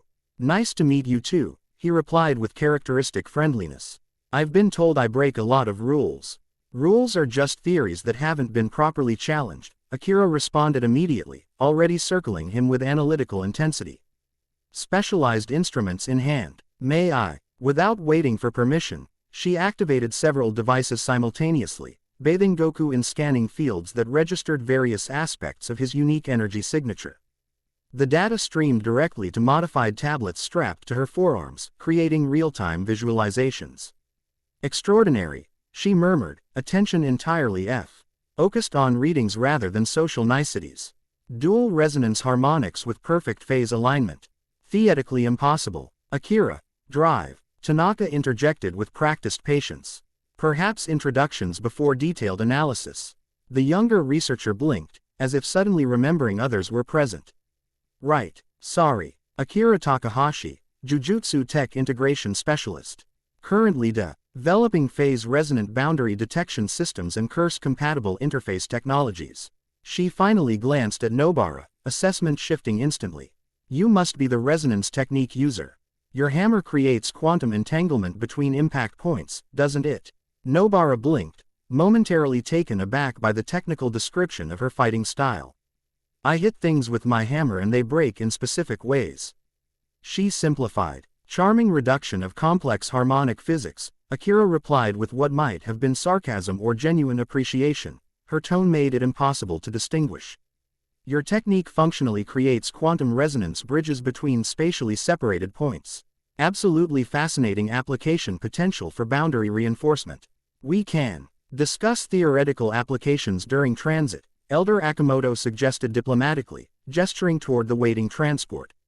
"Time remains critical." Akira nodded briskly, gathering equipment with practiced efficiency. "Doctor." Tanaka briefed me on boundary degradation patterns. Catastrophic membrane failure within 72 hours without intervention, correct? Potentially sooner, the elder confirmed grimly. Then let's not waste daylight on social protocols, Akira concluded, already moving toward the vehicle. I've modified standard boundary monitoring equipment for mountainous terrain deployment. Should provide three-dimensional mapping of spiritual topography once we reach the target area. The transportation proved to be a specialized vehicle designed for both off-road capab ilities and curse detection shielding, one of Jujutsu High's rare concessions to modern technology. As they departed Tokyo's urban sprawl toward mountainous regions north of the city, Akira continued de-adjusting equipment while simultaneously interrogating Goku about his unique energy properties. The dual-phase resonance is particularly intriguing, she noted, monitoring readings as specialized sensors continuously scanned his aura. Curse energy and what appears to be purified life force coexisting in stable configuration. How do you maintain phase separation without destructive interference? I don't really think about it technically, Goku admitted with characteristic simplicity. It's just balance, like breathing in and out. Natural, he says, Akira muttered, typing observations into her modified tablet. Casually maintaining energy states that should annihilate each other instantly. Fascinating. Nobara observed their interaction with growing curiosity. Despite Kira's intense scientific focus and lack of social graces, Goku responded with genuine patience, answering questions, submitting to various scanning procedures, demonstrating energy manipulations when requested. You're being unusually cooperative with all this testing, she noted during a brief pause in Akira's relentless inquiry. Goku shrugged, his easy smile returning. She's trying to understand how things work. I respect that, even if I can't explain everything technically. His expression shifted to something more thoughtful. Besides, her equipment might help recover more of my memories at the mountain shrine. Worth some uncomfortable scanning. Speaking of which, Elder Akimoto interjected as the vehicle navigated increasingly remote mountain roads, we approach the general vicinity. However, the exact location may prove challenging to identify. Historical records indicate the shrine was deliberately concealed during the Meiji period to protect it from modernization efforts. My equipment can detect concentrated spiritual residue, Akira offered confidently. Anything with significant historical jujutsu activity leaves distinctive energy signatures that persist for centuries. Particularly places connected to boundary maintenance, drive. Tanaka added, professional camaraderie evident despite their different approaches. The spiritual equivalent of radioactive half-life, measurable long after active use ceases. The vehicle could proceed no further as mountain terrain became impassable for conventional transportation. They continued on foot, following increasing leaf-faint trails into dense forest that seemed deliberately unwelcoming, trees growing at unusual angles, undergrowth thickening precisely where paths should logically continue. Defensive botanical manipulation, Akira identified, scanning the unnatural growth patterns. Old-school jujutsu technique, influencing plant growth over decades to create natural barriers. Very effective against casual exploration, but not against those who know what to look for, Elder Akimoto noted with quiet confidence, indicating subtle markers carved into certain trees, symbols nearly indistinguishable from Nadu. Raw bark patterns unless specifically sought. Goku had grown increasingly quiet as they penetrated deeper into the mountain forest, his typically boundless energy focusing inward as familiarity triggered more memory fragments. He moved with unconscious certainty, occasionally adjusting their course without explicit explanation, simply knowing which direction felt right. After nearly 2 hours of challenging hiking, they reached a seemingly impassable rock face, sheer stone rising vertically with no apparent path forward. Dead end. Nobara questioned skeptically, resonance technique detecting something unusual about the stone formation. Concealment barrier, Goku identified with sudden certainty. I remember this. He approached the rock face directly, placing his palm against to specify C point that appeared indistinguishable from surrounding stone. It requires specific energy signature for access. Closing his eyes in concentration, Goku channeled his unique balanced energy into the contact point. For several moments, nothing happened. Then, gradually, lines of golden light spread outward from his palm, tracing ancient patterns across the rock surface that revealed elaborate carved symbols previously invisible. Boundary recognition glyph sequence, Akira whispered, recording the phenomenon with multiple devices simultaneously. Pre-Heian period spiritual cryptography. Theoretically lost during standardization of jujutsu techniques. The symbols completed a complex circular pattern before the entire rock face shimmered and became translucent, revealing a hidden path. Beyond, steps carved directly into the mountain, leading upward toward what appeared to be traditional shrine structures partially integrated with natural stone formations. The Shrouded Peak Sanctuary, Elder Akimoto identified with evident reverence.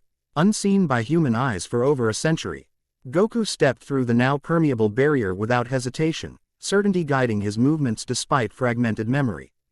The others followed more cautiously, Akira's equipment recording everything as they ascended ancient stone steps worn smooth by centuries of use. The shrine complex revealed itself gradually, not a single structure but an integrated series of buildings and natural formations designed to exist in harmony with the mountain itself. Unlike modern Shinto architecture with its distinctive vermilion colors and formal layout, this sanctuary employed natural materials that blended seamlessly with surrounding forest, stone, unpainted wood darkened with age, living plants incorporated directly into structural elements. "It's beautiful," Nobara observed unexpectedly, typical pragmatism momentarily overcome by the site's organic harmony. "And perfectly preserved," Drive, Tanaka added with scientific appreciation. The concealment barrier must have protected it from both human interference and natural degradation. Goku moved through the complex with increasing confidence, muscle memory guiding him where conscious recall remained incomplete. He approached the central structure, a modest building distinguished by elaborately carved support beams depicting scenes of both human and curse realm interactions. The archive, he identified simply, placing his hand on the sealed entrance. Once again, golden light spread from his touch, ancient recognition systems acknowledging his unique energy signature. The doors opened silently despite centuries of disuse, revealing an interior space that defied conventional dimensions, appearing larger inside than physically possible given the external structure. Spatial manipulation technique, Akira breathed, instruments recording furiously. Theoretical precursor to modern domain expansion. Stable dimensional pocket maintained or centuries without active energy input. They entered reverently, even Akira's scientific enthusiasm temporarily subdued by the archive's palpable significance. The interior resembled a traditional study hall expanded to cathedral proportions, wooden shelves stretching upward beyond logical height, containing scrolls, tablets, and artifacts organized in some ancient system incomprehensible to modern understanding. At the center stood a reading table carved from a single massive tree trunk, its surface inlaid with the now familiar boundary symbols they had encountered at the entrance. Upon his table rested a single item, a scroll case made from materials that shimmered with preserved energy, sealed with intricate knots that pulsed gently with golden light. Goku approached directly, recognition evident in his expression. The Boundary Codex, he identified with absolute certainty. Complete documentation of separation ceremony, maintenance rituals, and, he hesitated, struggling with partial memory. Claiming procedures. Precisely what we need, Elder Akimoto observed with careful neutrality, though his weathered features couldn't entirely conceal his satisfaction at this discovery. Goku reached for the scroll case, then hesitated unexpectedly. "It's keyed to specific energy signatures," he explained, brow furrowed with concentration. "Mine alone is insufficient for complete access." A deliberate safeguard, Mei Lin would have observed had she been present, her absence suddenly conspicuous at this critical juncture. "What complementary signature is required?" Dr. Tanaka questioned practically. "Balance requires duality," Goku murmured, the phrase emerging from memory rather than conscious thought. "Guardian and something else. Someone with complementary resonance." His gaze shifted to Nobara almost unconsciously, recognition dawning in his expression. "Try touching it simultaneously," Akira suggested with scientific pragmatism, already adjusting equipment to record the interaction. If theoretical models of resonance compatibility apply to ancient security systems, your combined signatures might satisfy access requirements. Nobara hesitated, momentarily, not from fear but from the sudden weight of significance. Throughout the extraordinary events since Goku's awakening, she had maintained professional focus on immediate tactical concerns rather than deeper implications. Now, standing before an ancient artifact that might contain critical knowledge for saving reality itself, those implications became impossible to ignore.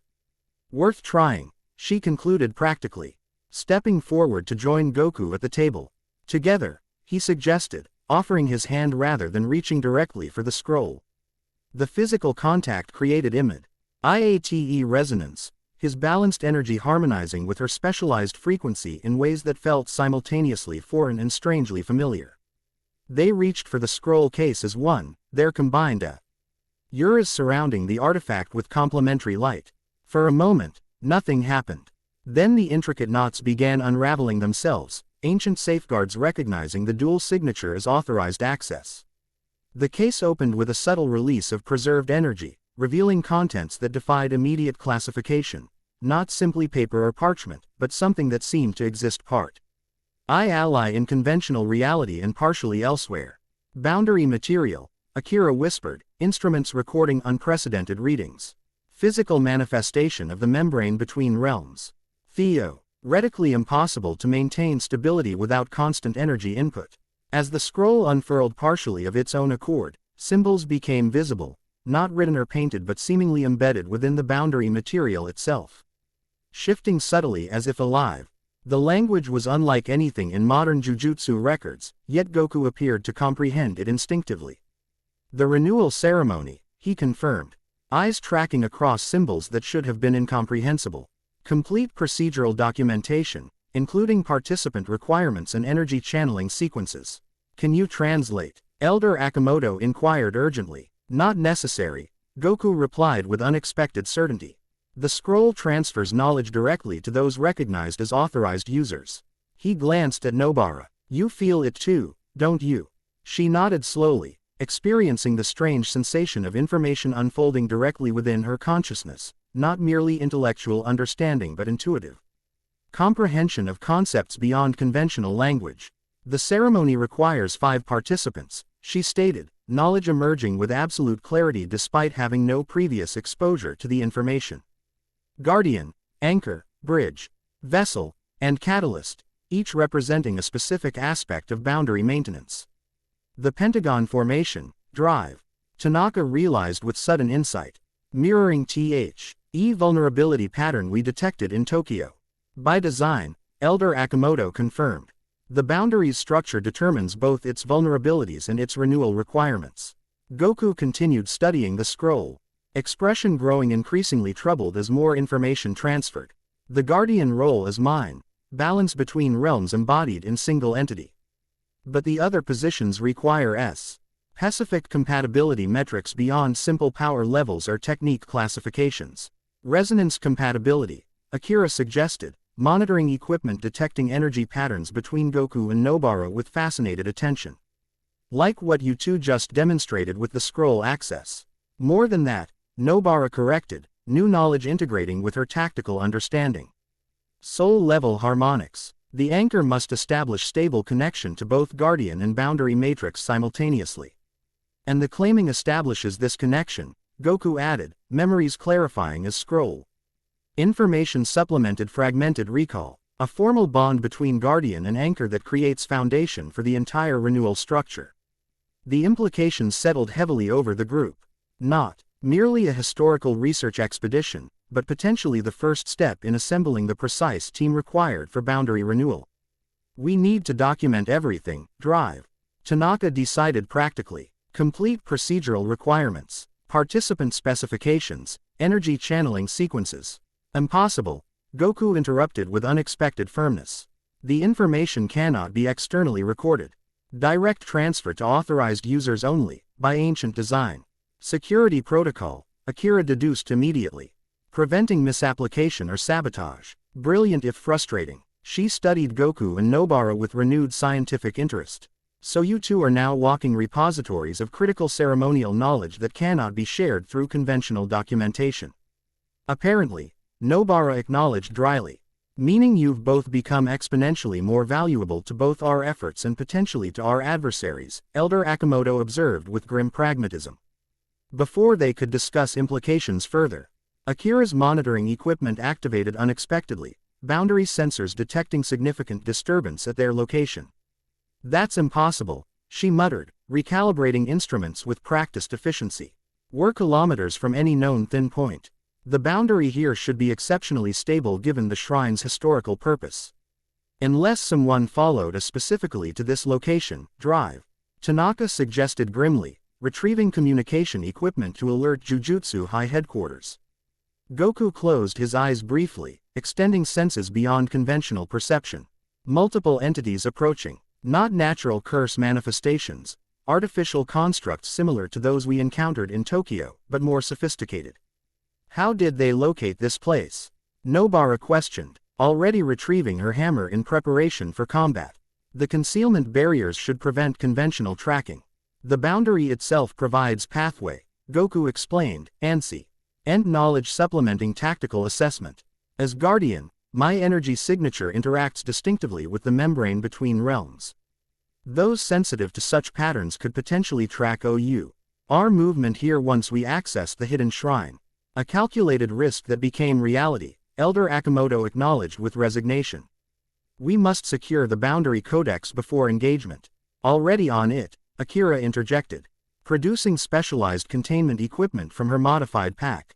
Adaptive phase shielding should prevent energy signature detection during transport. As she secure, the ancient scroll within custom containment, Goku and Nobara moved toward the archive entrance, synchronized without conscious coordination. Information transfer from the boundary codex had established shed connection beyond mere physical proximity. 3 distinct signatures approaching from northwest, Goku identified precisely. Artificial constructs designed specifically for acquisition rather than destruction. They want the scroll intact.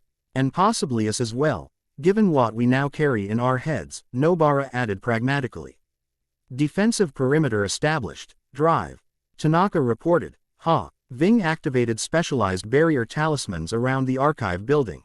"Communications experiencing interference, likely deliberate jamming from our adversaries. We're isolated," Elder Akimoto concluded grimly. "No immediate reinforcement possible." "We don't need reinforcement," Goku stated with calm confidence that belied the gravity of their situation. "Nobara and I can handle the constru CTS while you 3 secure alternative exit route with the scroll." Akira looked prepared to argue, scientific curiosity clearly warring with tactical necessity, but drive. Tanaka's firm hand on her shoulder silenced potential objections. "Agreed," the senior scientist acknowledged. "The codex must reach Jujutsu High Headquarters regardless of other outcomes. We'll utilize the southern passage indicated in historical records."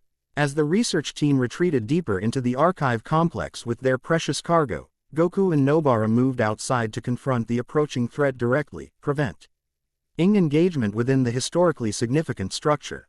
The mountain forest had darkened ominously despite mid-afternoon timing, unnatural shadows spreading between ancient trees as boundary distortions preceded the artificial construct's arrival. Unlike the geometric precision of previous entities, these new threats manifested with unsettling organic-mechanical hybridization, curse energy formed into articulated structures resembling insects scaled to human proportions, moving with disturbing coordination through underbrush. Acquisition units, Goku identified, ancient knowledge supplementing tactical assessment. Designed for capture rather than destruction. Specialized restraint capabilities rather than direct combat optimization. "So they want prisoners, not casualties," Nobara translated practically, adjusting her grip on her hammer. "That actually makes them more vulnerable to decisive counterattack." Goku nodded in agreement, his typical cheerfulness replaced by focused combat readiness. "They'll attempt to separate us, divide attention and resources. Staying within resonance range maximizes our defensive capabilities." "Within 5 meters of each other," Nobara confirmed. The specific operational parameter emerging from transferred knowledge rather than conscious calculation. "Optimizes harmonization between your balanced energy and my resonance technique." The artificial constructs emerged fully from distorted shadows, 3 identical entities moving with unsettling synchronization, chitinous limbs articulating with precision that suggested central coordination rather than independent function. Their overall structure resembled mantis-like forms scaled to approximately 2 meters height, with specialized appendages clearly designed for capture and restraint rather than destruction. Boundary architects certainly favor the insect aesthetic, Nobara observed dryly, hammer ready as the constructs positioned themselves in triangular formation around their position. Efficient if unimaginative. Form follows function, Goku replied with unexpected technical insight, balanced energy gathering around his hands in preparation. Jointed limb struct. Yours maximize restraint capabilities while minimizing energy expenditure. The constructs attacked simultaneously, perfect coordination confirming central direction rather than autonomous function. Air movements demonstrated tactical sophistication beyond previous artificial entities, feinting, repositioning, creating deliberate openings that were actually traps. Goku and Nobara responded with equally coordinated defense, maintaining optimal resonance range while executing complementary techniques. Where conventional partners might have required years of training to achieve such synchronization, their connection through the boundary codex created immediate tactical integration. 3 o'clock, high approach, Goku called unnecessarily. Nobara was already positioning her hammer to interc. EPT the construct attempting aerial insertion. Her resonance technique connected perfectly, specialized nail embedding in the artificial entity's joint structure before hammer impact sent destructive vibrations through its entire form. The construct shuddered but didn't collapse, its design apparently incorporating countermeasures against conventional jujutsu techniques. Adaptive shielding, Nobara assessed immediately. Dissipates resonance impact across distributed network rather than concentrated points. Try combination approach, Goku suggested, simultaneously engaging the remaining constructs with precisely controlled energy projections, not attempting destruction but rather containment, limiting their movement options while Nobara adjusted her technique. Understanding instantly, she modified her approach, launching multiple specialized nails into the damaged construct structure at precise intervals before channeling her technique differently. Instead of direct destructive resonance, she created harmonic pattern designed to amplify rather than override the entity's existing energy frequency. Overload rather than disruption, she explained concisely as Goku maintained defensive perimeter against the other constructs. The modified technique proved effective. The artificial entity's own energy system amplified beyond sustainable parameters, causing cascading failure that collapsed its structure from within. The construct disintegrated into component curse energy that dispersed harmlessly rather than reforming. One down, Nobara confirmed, already repositioning for coordinated engagement with the remaining threats. Goku nodded in acknowledgement, his own technique shifting in response. No verbal communication necessary as tactical integration deepened through continued proximity. He channeled balanced energy differently now, creating patterns complementary to Nobara's modified resonance approach. The remaining constructs appeared to recognize the effectiveness of their coordinated technique, immediately adjusting their own approach to prioritize separation tactics, one engaging directly while the other attempted to manipulate positioning through indirect attacks. They're adapting, Nobara noted with professional respect, learning from the first construct's neutralization. Centralized intelligence guiding individual units, Goku confirmed. Same controller as previous encounters. Becoming more familiar with our techniques. This tactical evolution demanded corresponding adaptation. Without explicit discussion, they modified their approach. Goku temporarily engaging both remaining constructs while Nobara established new resonance points throughout their defensive perimeter. Rather than directly attacking the entities, she created a net-orked field of specialized nails embedded at strategic locations around their position. Understanding her intention instantly, Goku maneuvered the constructs into optimal positioning before executing. Precise withdrawal that placed both artificial entities within the established resonance network. Now, he confirmed unnecessarily, their timing already perfectly synchronized. Nobara activated the networked field with a single hammer strike against the central nail, sending complex resonance patterns through all connection points simultaneously. The effect created a three-dimensional containment NT grid that immobilized both constructs within overlapping resonance fields, their adaptive shielding unable to compensate for omnidirectional constraint. With the entities temporarily restrained, Goku implemented the neutralization phase, not crude destruction but precise energy interference that systematically collapsed their artificial structure from within. The constructs disintegrated in controlled sequence. Component energies dispersing without harmful residual effects. Efficient. Nobara acknowledged with professional satisfaction, resonance technique having performed beyond conventi. Onal parameters through combination with Goku's balanced energy. Your technique adaptation was impressive, he responded with genuine appreciation rather than mere courtesy. The networked field app, Roach shouldn't have been possible with standard resonance limitations. Before she could respond appropriately, both sensed a new disturbance, not additional constructs but boundary fluctuation indic. Aiding direct communication attempt from the controlling intelligence behind the attack. The air between them shimmered with familiar distortion, reality folding inward to create projection of the ent. Ity they had encountered at Sensoji Temple, not physically present but manifesting communication interface through boundary manipulation. Impressive coordination, the perfect featured being observed, its voice resonating on multiple frequencies simultaneously. The guardian and anchor already establishing functional harmony despite incomplete claiming. Most unexpected acceleration of natural sequence. You followed us here deliberately, Goku stated, not question but confirmation. Obviously, the entity acknowledged with empty smile. The Shrouded Peak Sanctuary's location has been sought for decades. Your convenient activation of dormant access protocols provided excellent opportunity for rediscovery. You wanted us to find the boundary codex, Nobara realized with tactical insight. To identify renewal requirements you couldn't access directly. Perceptive, the entity approved with disturbing pleasantness. Certain information remains accessible only through authorized Annals, a frustrating security protocol established by the original boundary architects before our philosophical divergence. Before you decided destruction was preferable to maintenance, Goku corrected firmly. The entity's perfect features registered something like amusement. Reunification rather than destruction, Guardian. The artificial separation has persisted long enough, reality requires reintegration to achieve evolutionary potential. At catastrophic cost to both realms, Nobara countered directly. Evolution always requires sacrifice, the entity repeated its earlier assertion. But perhaps less extensive than you imagine with proper preparation and guidance. Its attention shifted fully to Goku. The renewal ceremony you've rediscovered represents merely one approach to boundary management. Alternative methodologies exist offering more progressive outcomes. Controlled collapse rather than reinforcement, Goku translated, ancient knowledge informing his interpretation. Sacrificing millions to position yourself advantageously in whatever emerges from the chaos. Crude characterization of sophisticated transitional methodology, the entity dismissed with elegant gesture. But essentially correct in broad outcome assessment.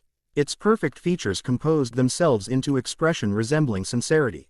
Consider alternative perspective, Guardian, the bow. Nadari requires renewal regardless of approach selected.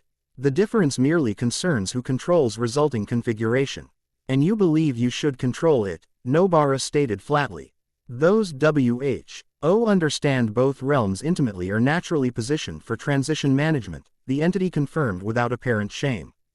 The boundary architects originally served as guardians of separation.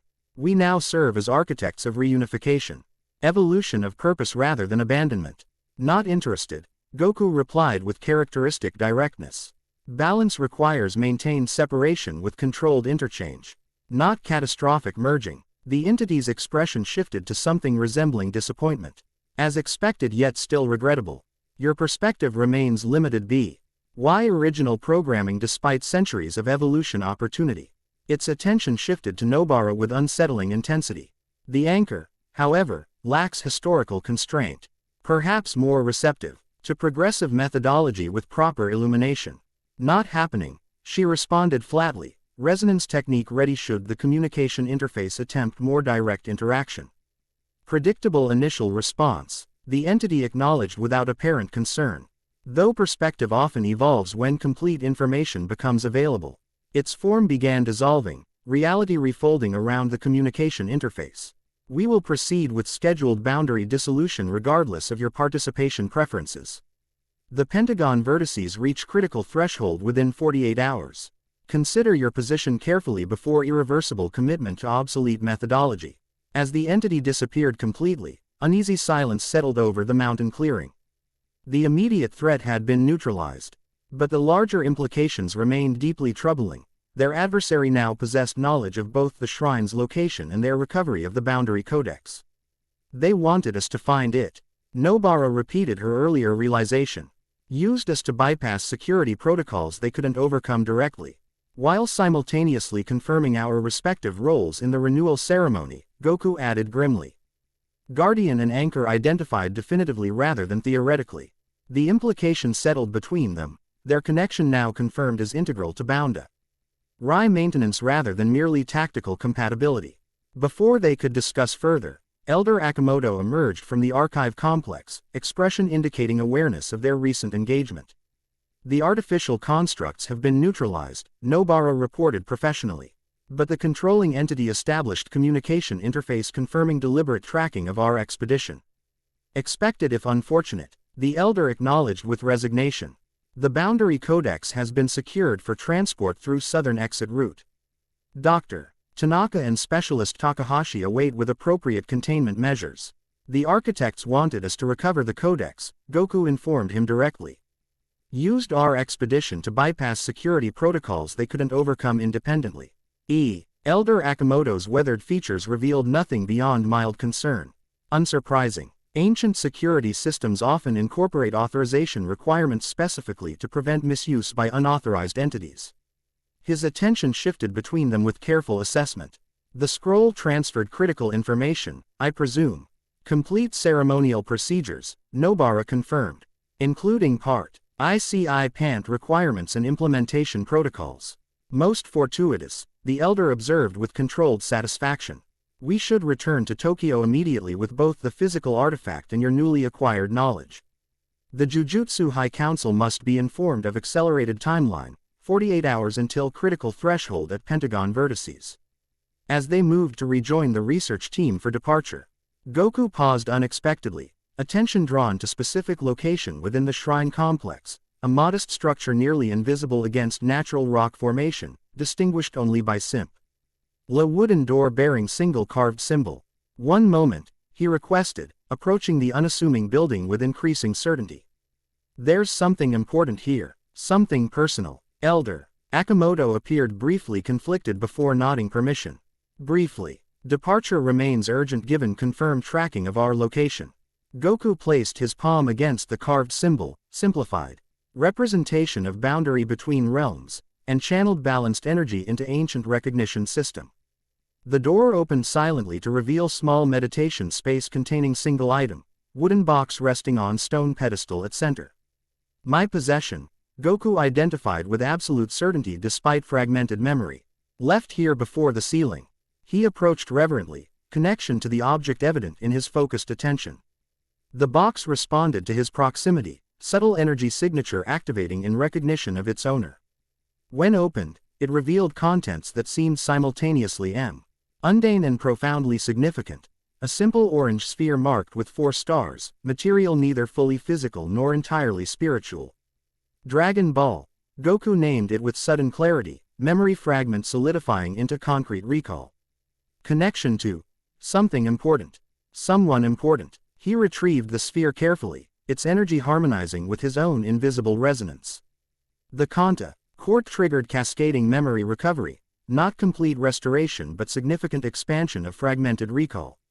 I remember more now, he stated quietly, eyes distant with internal focus. Not everything, but purpose. Connection. Why I accepted sealing rather than fought it.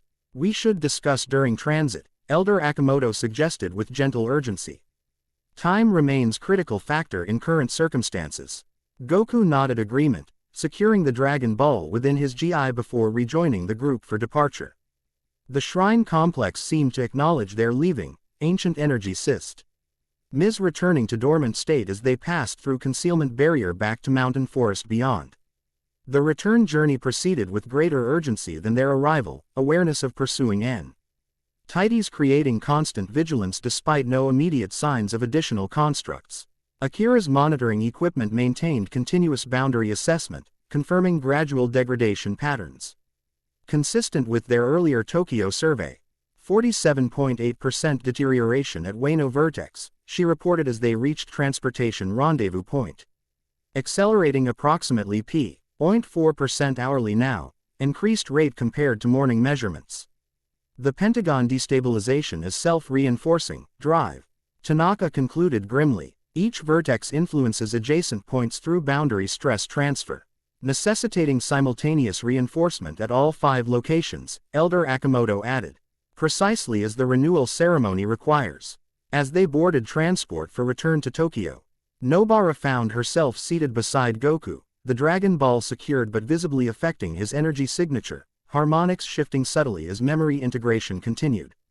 You remembered something significant, she observed directly, connected to why you accepted sealing. Goku nodded, expression unusually somber. I wasn't defeated or trapped against my will. I chose sealing as an necessary sacrifice to maintain boundary integrity during previous degradation cycle. His gaze became distant with recalled memory. The boundary requires guardian presence within its structure during vulnerable phases. My energy suspended between realms created stabilizing influence that prevented collapse. You sacrificed freedom for centuries to maintain stability, Nobara translated, Professor Onal assessment unable to entirely suppress appreciation for such commitment. Temporary sacrifice for long-term protection, Goku corrected with unexpected wisdom beneath his typically straightforward demeanor. The boundary wasn't ready for complete renewal then, insufficient compatible participants available for ceremonial requirements. And now, his attention returned fully to present, studying her with unusual intensity. Now the necessary components exist. Guardian, Anchor, and potentially others required for complete renewal implementation. The implication settled between them, the IR connection representing not merely tactical compatibility but potentially crucial component in reality-preserving ceremony. Before further discussion could develop, Akira's monitoring equipment activated with sudden urgency, boundary sensors detecting massive disturbance centered on Tokyo. Multiple simultaneous breaches, she reported with uncharacteristic concern, technical detachment temporarily overcome by reading significance. All 5 pentagon vertices experiencing coordinated degradation acceleration, artificially induced rather than natural progression. They're forcing the timeline, drive. Tanaka realized immediately, accelerating boundary collapse while we're physically distant from intervention points. How long until critical threshold? Elder Akimoto demanded. Akira's fingers flew across specialized interface, calculations processing with practiced efficiency. 12 hours at current acceleration rate. Potentially sooner if additional artificial catalysts deployed at vertex locations. The revised timeline created immediate strategic recalibration. What had been urgent but manageable crisis compressed into immediate catastrophic threat requiring unprecedented response. Contact Jujutsu High Headquarters, Elder Akimoto instructed drive. Tanaka, maximum priority alert to all available sorcerers for Pentagon Vertex deployment. Chairwoman Himari must implement emergency protocols immediately. As the senior researcher established communication channels, Goku and Nobara exchanged meaningful glance, their newly acquired ceremonial knowledge indicating requirements beyond mere defensive deployment. The renewal ceremony requires more than just guardian and anchor, Nobara stated for others' benefit. 3 additional participants with specific competitive ILITY metrics must be identified and positioned correctly for effective implementation. Bridge, vessel, and catalyst, Goku confirmed, ancient knowledge integrating with tactical assessment. Each representing essential aspect of boundary structure maintenance.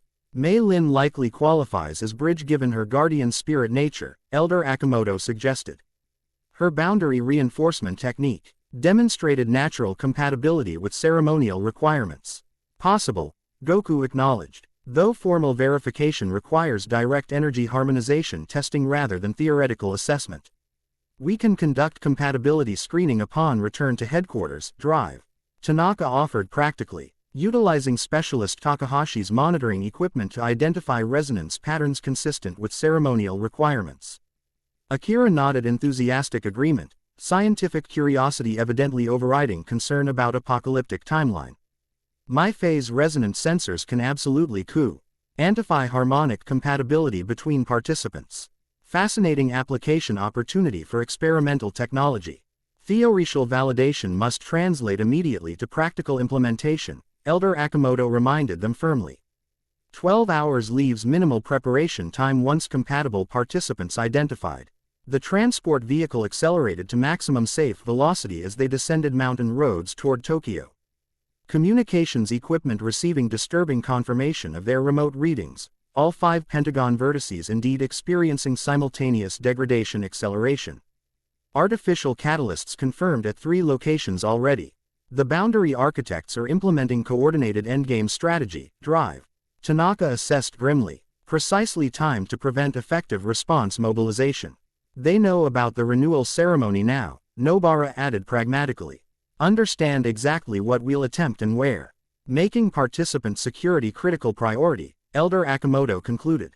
Guardian and Anchor particularly must receive maximum protection until ceremonial implementation. As Tokyo's skyline appeared on distant horizon, ominous spiritual pressure became visible even to conventional perception, dark energy concentrating above Pentagon vertices in unmistakable manifestation of boundary destabilization. What had been theoretical concern measured ONL. Why through specialized equipment now created visible distortion effect apparent even to ordinary citizens, who responded with predictable confusion and anxiety. Mass panic will complicate deployment, drive. Tanaka noted with professional concern. Civilian evacuation protocols must be implemented immediately. The Jujutsu High Council should have initiated emergency procedures already, Elder Akimoto confirmed. Though explaining unprecedented spiritual manifestation to general public presents significant challenges. Their vehicle approached central Tokyo through increasingly congested traffic. Emergency services already responding to what ordinary humans perceived as natural disaster precursors rather than boundary degradation effects. Police establishing evacuation routes, military mobilizing for civilian protection. Media broadcasting confused reports of atmospheric anomalies and localized gravitational disturbances. They're interpreting boundary collapse through conventional scientific framework. Akira observed with technical interest despite circumstances gravity. Fascinating cognitive reconfiguration of supernatural phenomena into comprehensible categorization. L.S. fascinating when panic creates additional casualties, Nobara noted pragmatically. As they finally reached Jujutsu High headquarters, converted from typical educational appearance to full emergency. Y response configuration, the true scale of crisis became apparent. Sorcerers of all ranks mobilized in coordinated deployment, barrier teams establishing containment parameters around Pentagon vertices. Medical units preparing for potential casualties. Chairwoman Himari herself awaited their arrival, typical composed authority replaced by focused crisis management demeanor. Gojo stood beside her, blindfold removed as his 6 eyes continuously monitored boundary degradation patterns with unparalleled precision. The boundary codex has been recovered, Elder Akimoto reported immediately upon joining Crisis Command. Complete ceremonial procedures transferred to authorized participants. Guardian and Anchor roles confirmed, drive. Tanaka added, indicating Goku and Nobara with professional efficiency. Remaining positions require compatibility screening for optimal participant selection. Accelerated timeline necessitates immediate implementation, Goku stated directly, addressing Chai. Our woman Himari without typical social hierarchical observation. 12 hours maximum before critical threshold reached at all Pentagon vertices simultaneously. To her credit, the chairwoman absorbed this information without wasted reaction time, immediately adjusting strategic planning accordingly. Compatibility screening must commence immediately. All potential candidates assembled in primary testing chamber for assessment. I'll handle technical monitoring, Akira volunteered, already unpacking specialized equipment with practiced efficiency. My phase resonant sensors can quantify harm. Onic compatibility between participants with 97% accuracy. Proceed, Himari authorized without bureaucratic hesitation. Priority remains identifying complete ceremonial team before degradation reaches irreversible threshold. As they moved toward primary testing chamber, Mei Lin approached from adjacent corridor, golden eyes immediately focusing on Goku and Nobara with heightened awareness. You've recovered the codex, she observed without preamble, and received ceremonial transfer. Guardian and Anchor confirmed, Goku acknowledged simply. Remaining positions require compatibility verification. Something flickered across Mei Lin's perfect features, emotion too quickly suppressed for proper identification. Bridge position traditionally falls to Spirit Guardian classification, she noted with careful neutrality. Theoretical alignment requires practical verification through resonance testing, Nobara replied professionally. All potential participants undergo standardized assessment to ensure optimal ceremonial configuration. Mei Lin inclined her head in formal acknowledgement, though subtle tension remained evident in her otherwise perfect posture. Of course, procedural validation ensures ceremonial efficacy. The testing chamber itself had been rapidly reconfigured from standard training facility to specialized assessment center, Akira's equip. Meant establishing elaborate monitoring array around central platform where compatibility verification would occur. Dozens of potential participants gathered, senior sorcerers, specialized curse users. Even several non-human entities with established alliance relationships to Jujutsu Society. Basic procedure follows three-phase assessment, Akira explained as she calibrated final monitoring parameters. Initial resonance compatibility screening, secondary energy harmonization testing, and final triangulation validation between established participants and candidates. Guardian and Anchor establish baseline resonance field. Goku translated for broader audience, positioning himself at central platform with natural authority that belied his typically casual demeanor. Each candidate aces sequentially for compatibility assessment. Nobara joined him at platform center, their established connection immediately creating visible energy harmonization effect, balanced resonance field extending outward in perfect concentric pattern. Akira's equipment registered this baseline with scientific appreciation. Extraordinary phase coherence, she muttered, adjusting sensitivity parameters to accommodate unexpected intensity. 98.7% alignment without formal claiming completion. Unprecedented. The compatibility screening proceeded with methodical efficiency. Each potential participant interfacing briefly with established resonance field for instrumental assessment. Most demonstrated minimal harmonization effect, energy signatures registering basic and terra-cesian but insufficient resonance for ceremonial requirements. Mei Lin's assessment produced significantly stronger results, her spirit guardian nature creating natural compatibility with boundary-related energy patterns. Akira's equipment confirmed primary alignment metrics consistent with bridge position requirements. 87.4% compatibility, she reported with scientific precision. Within acceptable parameters for ceremonial efficacy, though below theoretical maximum. Sufficient for implementation given accelerated timeline constraints, Elder Akimoto assessed practically. Bridge position provisionally assigned pending complete team configuration. Mei Lin acknowledged this with formal composure, though subtle tension remained evident in her golden eyes as he observed continuing assessment process. The fourth position, vessel, required particularly SPCI-Elized compatibility metrics, as this participant would temporarily contain concentrated boundary energy during critical transition phase. Most candidates registered completely insufficient resonance patterns until unexpected compatibility appeared from unlikely source. Dr. Tanaka herself demonstrated surprisingly strong harmonization when interfacing with established field, her scientific detachment apparently providing ideal mental framework for vessel requirements. 82.9% compatibility. Akira confirmed with evident surprise. Senior researcher Tanaka qualifies for vessel position despite lacking specialized jujutsu technique. Analytical mentality provides necessary structure for energy containment. Goku explained, ancient knowledge supplementing his typical straightforward assessment. Precise control rather than raw power determines vessel efficacy. Dr. T. Anaka appeared momentarily disconcerted by this unexpected role assignment before professional responsibility reasserted itself. I accept provisional assignment pending complete team configuration, she stated formally. The final position, Catalyst, proved most challenging, with numerous candidates demonstrating partial compatibility but none reaching minimum threshold for ceremonial requirements. Tension increased as assessment continued without success, timeline compression creating growing concern about implementation viability. Catalyst position requires unusual combination of innovative energy application and fundamental understanding of boundary mechanics, Goku explained as options diminished.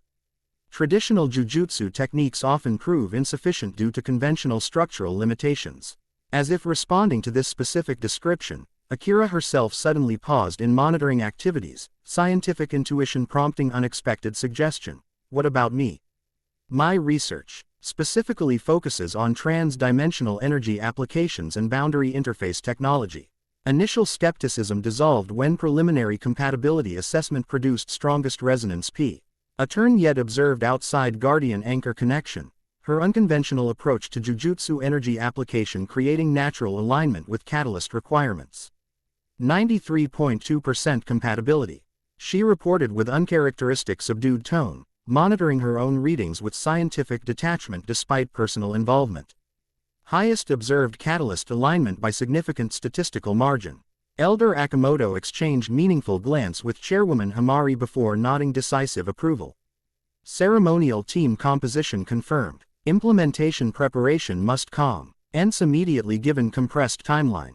The 5 identified participants, Goku as Guardian, Nobara as Anchor, Mei Lin as Bridge, Drive, Tanaka as Vessel, and Akira as Catalyst, gathered at Platform Center.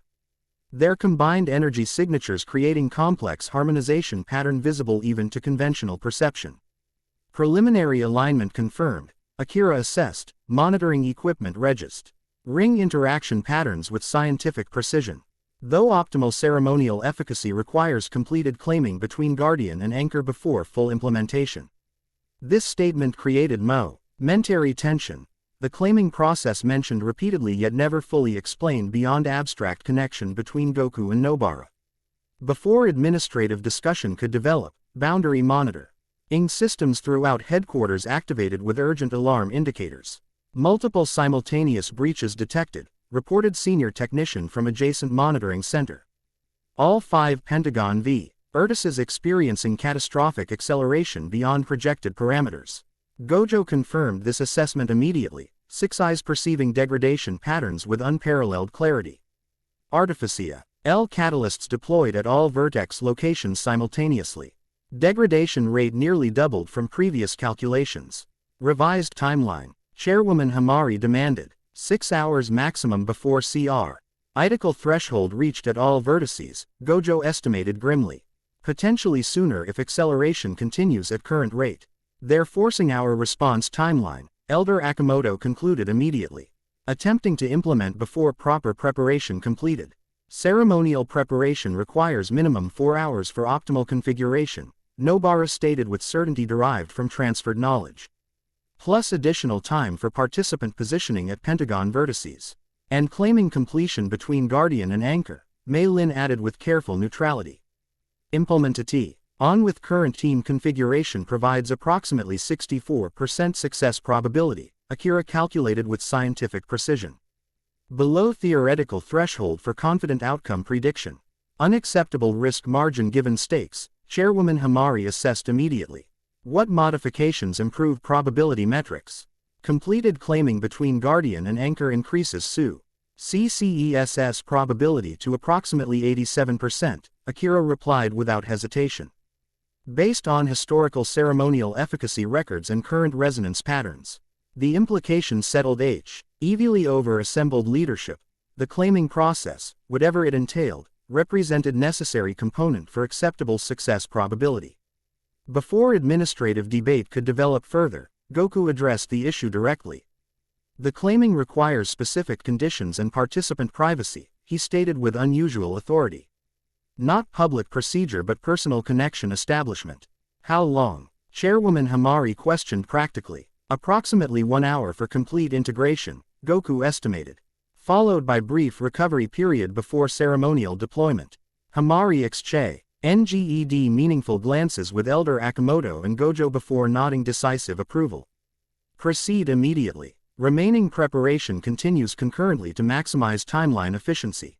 As crisis response accelerated around them, deployment teams organizing, barrier specialists reinforcing Pentagon vertices, communication networks establishing coordination protocols, Goku and Nobara found themselves directed to specialized preparation chamber designed for delicate jujutsu procedures requiring controlled environment. The claiming has been referenced repeatedly without explicit explanation, Nobara observed directly once privacy established. Time for complete disclosure given implementation necessity. Goku nodded agreement, characteristic straightforwardness asserting itself despite circumstances' gravity. The claiming establishes permanent resonance connection between guardian and anchor, energy signature harmonization at fundamental level rather than merely tactical compatibility. Soul bonding. Nobara translated with typical pragmatism. Permanent connection rather than temporary alignment. Essentially correct, Goku acknowledged. Though permanent requires qualificati. Connection persists across multiple incarnations rather than single lifetime limitation. This revelation created momentary pause as implications expanded beyond current crisis management to long-term existential considerations. Nobara processed this with characteristic efficiency, focusing on practical aspects rather than philosophical complications. The connection serves specific boundary maintenance function, she concluded. Guardian exists partially within boundary structure itself, while anchor maintains connection to physical realm, preventing complete dissociation during ceremonial implementation. Exactly, Goku confirmed with evident appreciation for her direct understanding. Without established anchor connection, Guardian risks permanent absorption into boundary matrix during renewal procedure. So I keep you tethered to physical reality while you manipulate boundary structure directly, Nobara summarized practically. Functional partnership with specific operational parameters. Something like amusement flickered across Jiku's features despite situation gravity. Clinical description of profound connection, but essentially correct in functional assessment. Process specifics. She inquired directly, professional focus maintaining priority over philosophical implications. Energy integration through deliberate harmonization, he explained, moving toward center of preparation chamber where specialized containment field had been established. Physical contact facilitates initial connection, followed by progressive resonance alignment until permanent synchronization established. Like our combination technique against artificial constructs, but deeper and permanent, Nobara translated for herself, practical understanding framing abstract concept in tactical terms. Good comparison, Goku acknowledged with characteristic directness. Though claiming extends beyond tactical application to fundamental energy signature reconfiguration. As they positioned themselves within containment field, ancient knowledge transferred from boundary codex provided procedural guidance without conscious instruction, body memory rather than intellectual understanding directing their movements into precise configuration. Physical contact establishes initial resonance bridge, Goku explained, extending his hand's palm upward in traditional positioning. Load by progressive energy integration through controlled exchange. Nobara placed her hands against his without hesitation, professional commitment to necessary procedure overriding potential reservations about permanent connection implications. Immediate resonance effect manifested, visible energy harmonization creating luminous interface between their auras. The process intensifies progressively, Goku continued. Voice softening as resonance deepened. Personal memories, emotional patterns, core identity elements become temporarily shared during integration phase. Complete transparency, Nobara translated. Experiencing initial effects as connection strengthened. Nothing hidden or separated during alignment. The claiming proceeded with increasing intensity, energy integration ACC. Accelerating as initial barriers dissolved between their respective consciousness. Memories flowed bidirectionally across established connection, Nobara experiencing fragmentary images from Goku's ancient existence while he simultaneously received impressions of her development as Jujutsu sorcerer. Unlike conventional information exchange, this transfer occurred at fundamental level beyond language or sequential processing, entire experiential complexes transferring instantaneously in compressed format that expanded within recipient consciousness. Nobara perceived centuries of existence as guardian, understood sacrifice and purpose beyond human timeframe considerations. Goku received modern context, personal development patterns, commitment to excellence that defined her professional identity. As integration deepened, the preparation chamber itself seemed to recede from awareness, physical environment becoming secondary to expanding connection between them. Energy signatures harmonized with increasing precision. Unique frequencies adjusting microscopically until perfect resonance established across all parameters.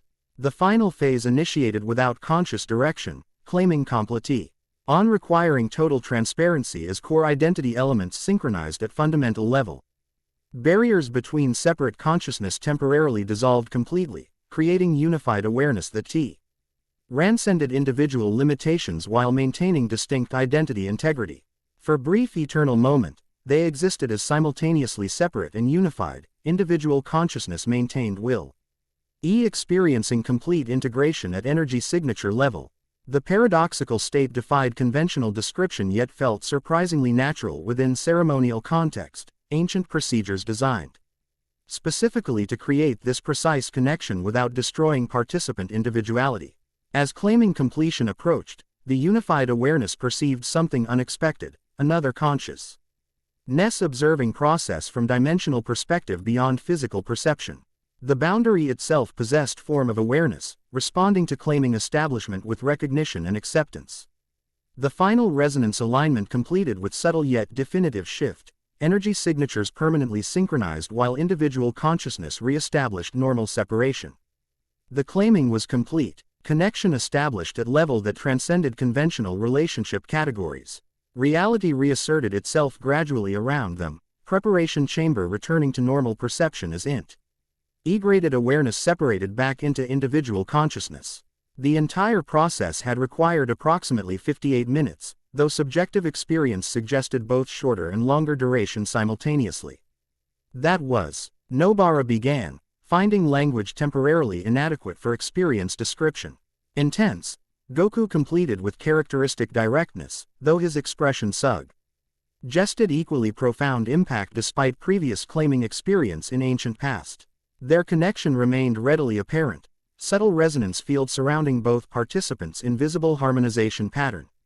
Energy signatures permanently aligned while maintaining individual integrity. More significant than external manifestation was internal awareness, each perceiving the other with clarity impossible before claiming completion. The boundary recognized as, Nobara observed, new perception allowing understanding beyond conventional analysis. It possesses form of consciousness, limited, but definite awareness of its own condition. Yes, Goku confirmed, not independent entity but emergent property of separation structure itself, responding to compatible energy signatures aligned with maintenance requirements. Before further discussion could develop, monitoring equipment outside preparation chamber activated with urgent notification, crisis timeline apparently accelerating beyond previous estimation. The claiming complete, ceremonial implementation now required immediate attention as boundary degradation reached potentially irreversible advancement. They emerged from preparation chamber to find headquarters transformed into complete crisis response configuration, deployment teams mobilized, communication networks fully activated, leadership assembled for final coordination before ceremonial implementation. Chairwoman Himari approached immediately, assessing their condition with experienced perception. The claiming is complete, she observed rather than questioned. Permanent resonance established at functional level. Yes, Goku confirmed simply.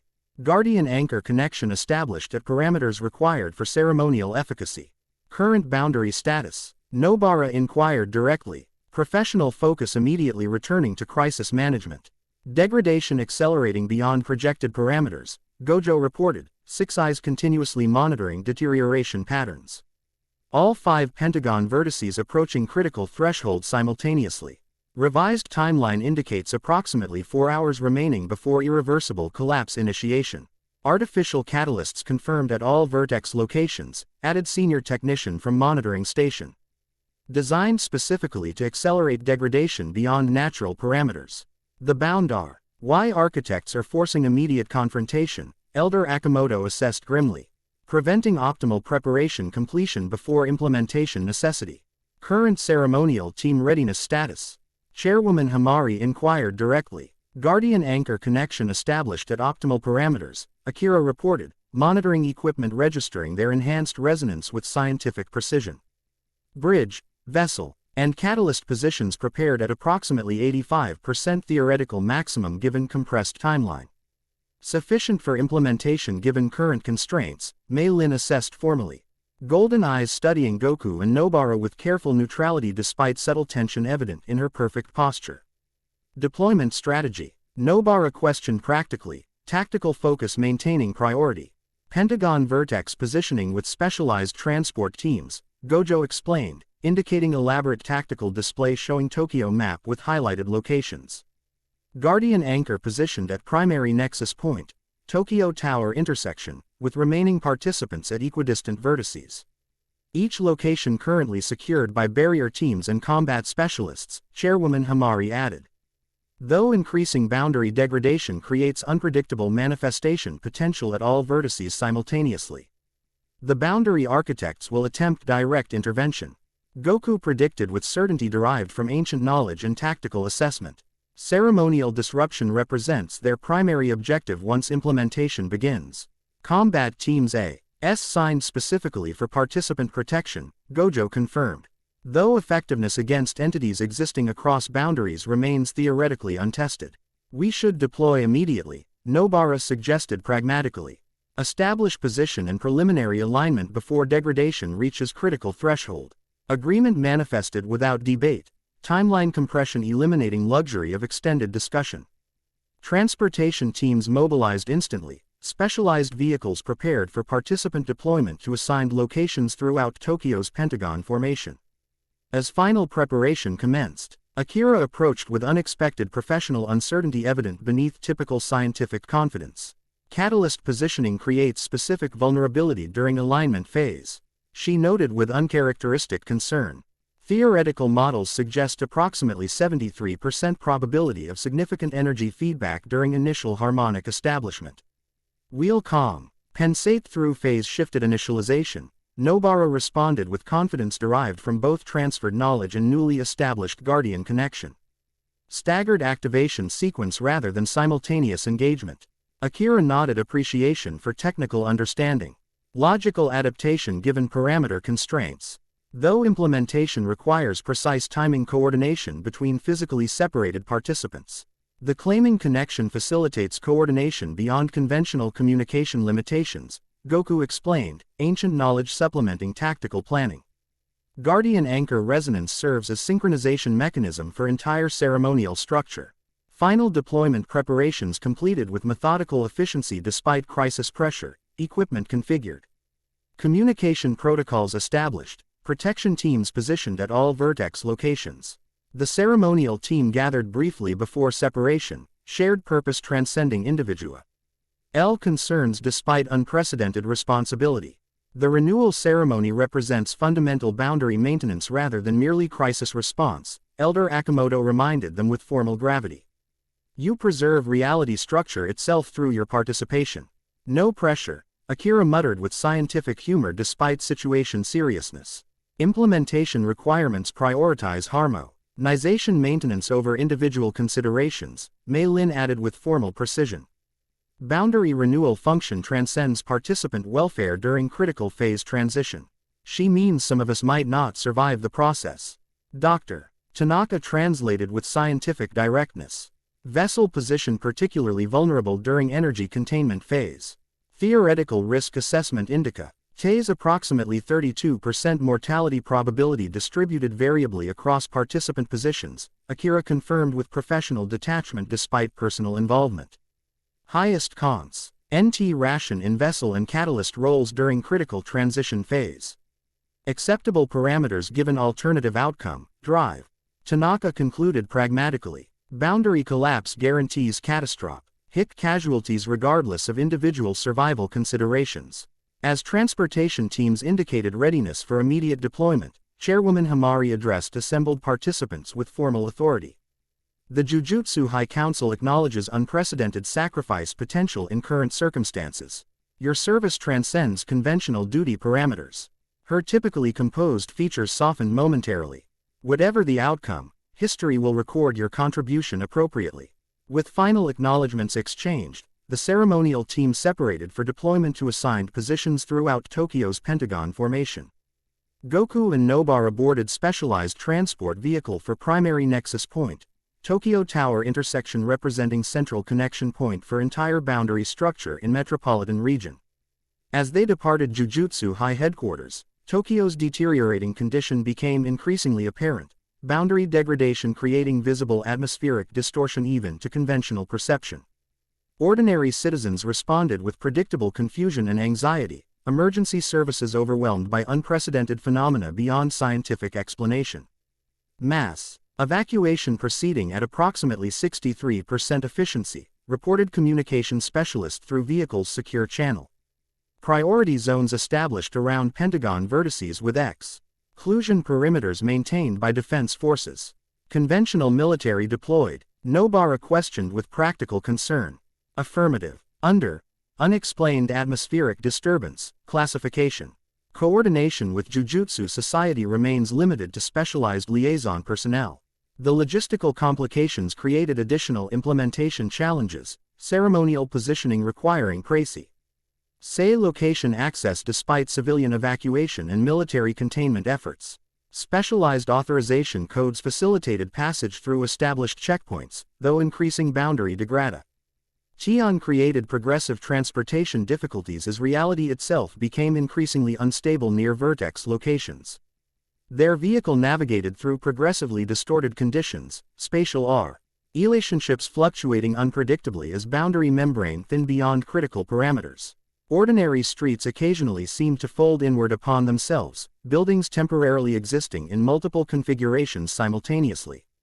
Traffic patterns defying conventional navigation logic. Reality instability accelerating beyond projected parameters, their driver reported with professional concern despite extraordinary circumstances. Conventional transportation becoming increasingly unreliable near primary nexus point. Proceed as close as practically achievable, Goku instructed calmly. We can navigate final approach through unstable zones if necessary. As they approached Tokyo Tower intersection, the boundary degradation manifested with unprecedented intensity, visible distortion creating shimmering effect throughout surrounding area as reality itself fluctuated between stable configurations. Military personnel established perimeter around affected zone, medical teams aiding civilians experiencing proximity effects despite lacking jujutsu perception. Their vehicle halted at final checkpoint, conventional transportation impossible beyond established perimeter due to reality instability. Protection team commander approached immediately, professional composure maintained despite extraordinary circumstances. Primary nexus point secured as directed, he reported efficiently. Though boundary degradation creates progressive containment challenges, approximate 30-meter radius currently experiences severe reality fluctuation beyond conventional stabilization techniques. We'll proceed on foot, Nobara decided practically. Our combined resonance should provide sufficient stability for final positioning.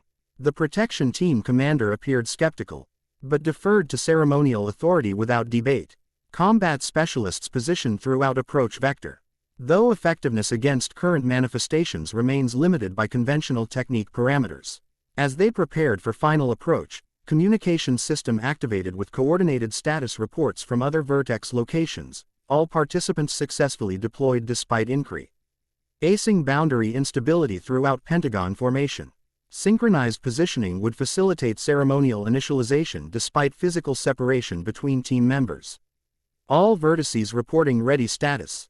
Confirmed headquarters coordinator through secure channel. Awaiting guardian anchor alignment at primary nexus point before initialization sequence commencement. Goku and Nobara hanged brief meaningful glance, claiming connection allowing wordless communication beyond conventional limitations.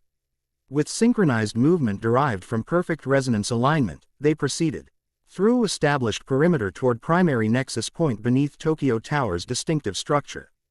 Reality instability intensified with each step closer to designated position, conventional physics.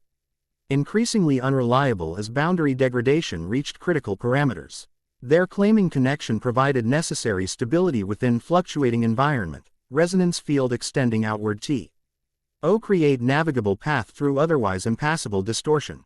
The primary nexus point itself became visible only through enhanced perception, conventional reality and curse realm overlapping with NC raising transparency as separation membrane reached critical thinness. The precise ceremonial position appeared as convergence point between multiple energy currents flowing through Tokyo's spiritual infrastructure, ancient ley lines intersecting with modern energy distribution networks in complex configuration. They reached designated position despite progressive reality distortion, estabilization. Synchronized stance that maximized resonance field effectiveness. Their claiming connection provided stability within chaotic environment, creating foundation for ceremonial implementation despite boundary degradation reaching potentially irreversible parameters. Primary nexus position established, Nobara reported through communication system to remaining participants. Guardian anchor align M. Ent initiating for synchronization sequence. As they established preliminary connection through practiced harmonization, their enhanced perception detected something unexpected, deliberate observatio. N from entity existing across boundaries. The boundary architect's representative had arrived to witness ceremonial implementation. We have company, Goku noted calmly, maintaining perfect alignment despite external interference. The familiar distortion manifested several meters away, reality folding inward to reveal the perfect featured entity they had encountered previously. Unlike earlier projections, this manifestation appeared fully physically present, existing simultaneously in both conventional reality and curse realm with perfect integration. The guardian and anchor positioned precisely as historical protocol dictates. It observed with empty smile that never reached its eyes. Traditional methodology implemented despite progressive alternatives available through collaborative approach. Not interested in your collaborative approach to mass destruction, Nobara responded directly, maintaining ceremonial positioning despite potential threat presence. Unfortunate perspective limitation, the entity acknowledged without apparent concern.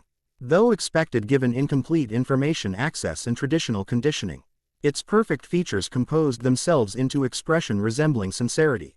Final opportunity for methodology reconsideration remains available. The boundary requires transition regardless of specific approach selected.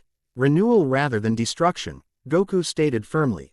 Balanced energy gathering around his form as ceremonial initialization approached.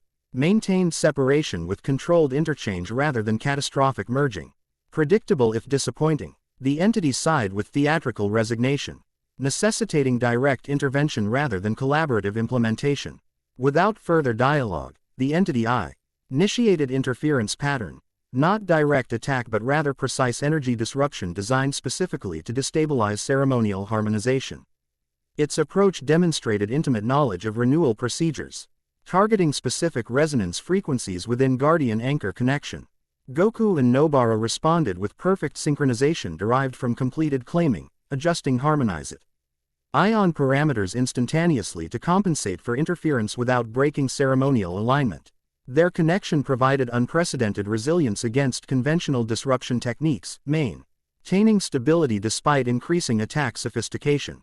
Impressive adaptation, the entity acknowledged with genuine appreciation despite adversarial position. The claiming connection demonstrates exceptional integration parameters beyond historical precedent.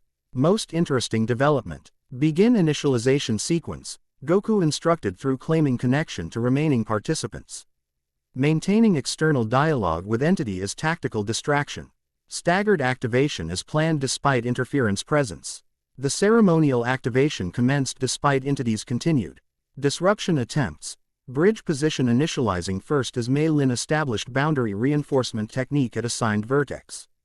Her specialized energy signature registered immediately through pentagon formation, creating stabilization effect that temporarily slowed degradation progression. Futile resistance against inevitable transition, the entity observed, its perfect features showing signs of genuine emotion, frustration beneath composed exterior. The boundary collapse proceeds regardless of temporary reinforcement. Historical cycles demonstrate inevitable progression toward reunification. Cycles can be broken. Nobara countered directly, channeling specialized resonance energy through claiming connection to enhance initialization sequence as vessel position activated. Turns exist to be recognized and modified rather than blindly perpetuated. Dr. Tanaka's activation created secondary stabilization effect throughout pentagon formation, vessel function beginning energy collection phase necessary for complete renewal implementation. The ceremonial structure strengthened progressively with each participant activation, creating comprehensive reinforcement effect despite continued interference. The entity's disruption attempts intensified in response, reality manipulation expanding beyond subtle frequency interference to direct structural attack against ceremonial configuration. The space around primary nexus point distorted dramatically as boundary manipulation accelerated beyond conventional parameters. Direct intervention becoming somewhat desperate. Goku observed with unexpected tactical insight beneath characteristic directness, suggesting ceremonial effectiveness exceeding their theoretical projections. This assessment apparently struck accurate observation.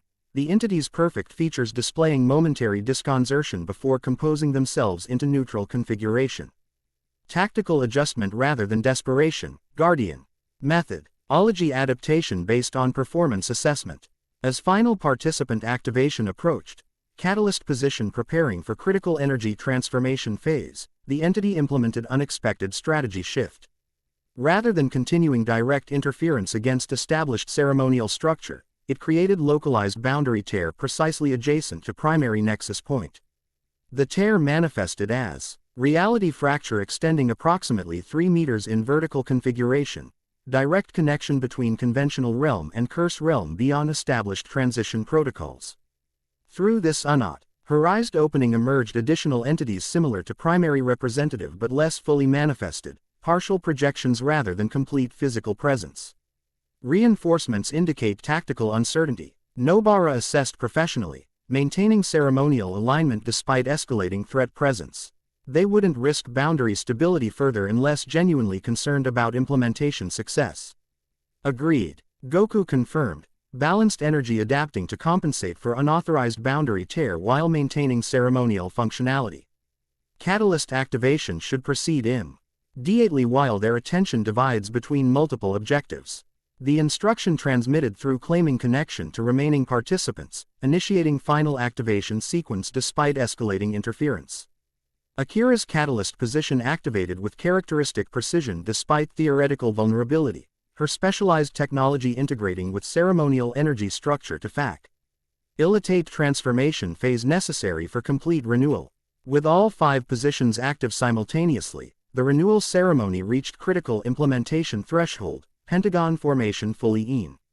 RGIZED through participant harmonization despite continuous disruption attempts from boundary architects' representatives. The boundary itself responded to coordinated activation, membrane structure STA. Balizing progressively as ceremonial energy counteracted degradation effects throughout Tokyo region. Phase transition approaching critical parameters, Goku noted through claiming connection to all participants. Prepare for harmonic convergence on my mark. The entity and its reinforcements recognized critical juncture immediately, abandoning subtle interference for direct intervention against ceremonial structure. Multiple simultaneous attacks targeted specific weakness points within pentagon formation, precisely calculated disruption attempts designed to break participant harmonization before phase transition completion. Protect the vessel and catalyst. Nobara instructed protection teams through communication system, tactical assessment identifying vulnerable positions during convergence preparation. Maximum defensive deployment at eastern and southern vertices.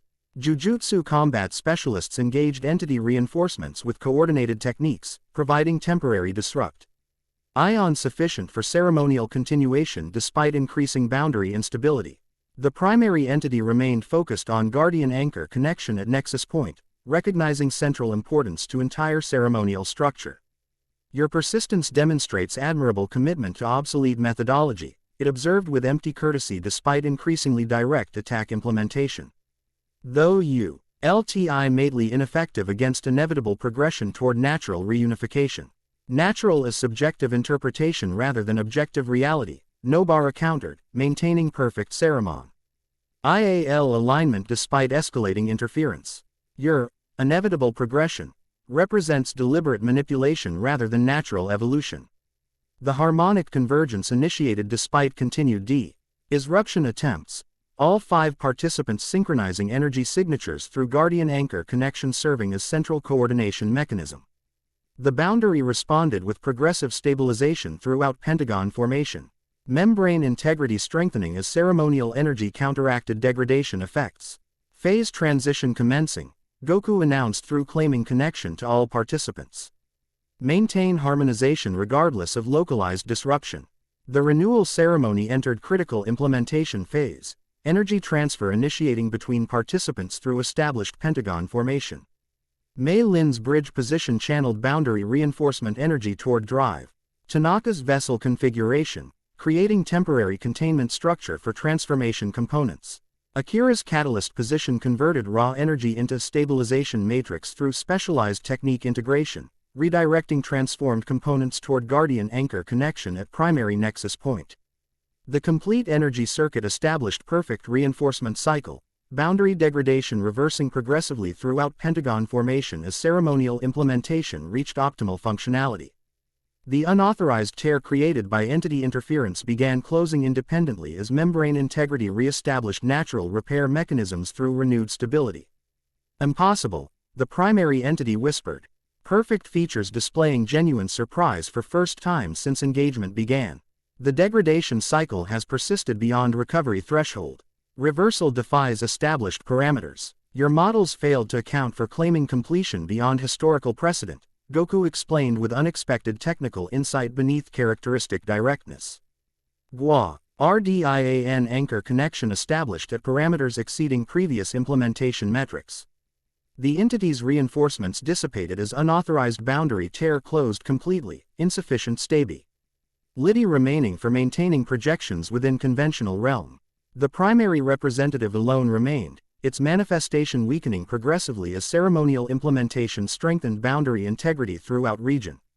This represents temporary deviation rather than permanent pattern disruption, it stated with diminishing conviction as manifestation stability decreased. History. Cal cycles inevitably progress toward reunification regardless of intervention frequency. Perhaps, Nobara acknowledged with pragmatic assessment. But not today and not through deliberate manipulation for power consolidation. The renewal ceremony reached completion phase, harmonic convergence stabilizing at optimal parameters as boundary integrity re-established throughout pentagon formation. The degradation reversed completely within Tokyo region, membrane separation returning to sustainable configuration despite previous critical deterioration.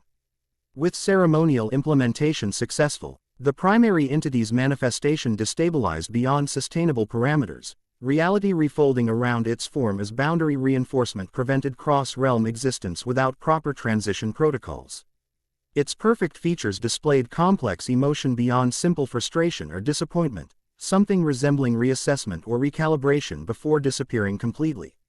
Boundary integrity. TI re-established at approximately 92% historical optimal parameters, reported monitoring specialists through communication system. Degradation reversal confirmed throughout Pentagon F. Formation with progressive stabilization extending beyond immediate implementation zone. The ceremonial participants maintained position briefly during confirmation phase, ensuring complete implementa. Tion before disengaging from established energy configuration. Their synchronized disconnection proceeded with careful coordination, preventing potential feedback effects during power down sequence. Successful implementation confirmed. Elder Akimoto's voice came through communication system with evident satisfaction. Preliminary assessment indicates boundary stability restored throughout metropolitan region with progressive reinforcement extending nationally. All participants reporting stable condition, added medical coordinator with professional relief. Though energy depletion requires immediate recovery protocols particularly for vessel and catalyst positions. Goku and Nobara disengaged from ceremonial positioning with practiced coordination, maintaining claiming connection despite ceremony completion.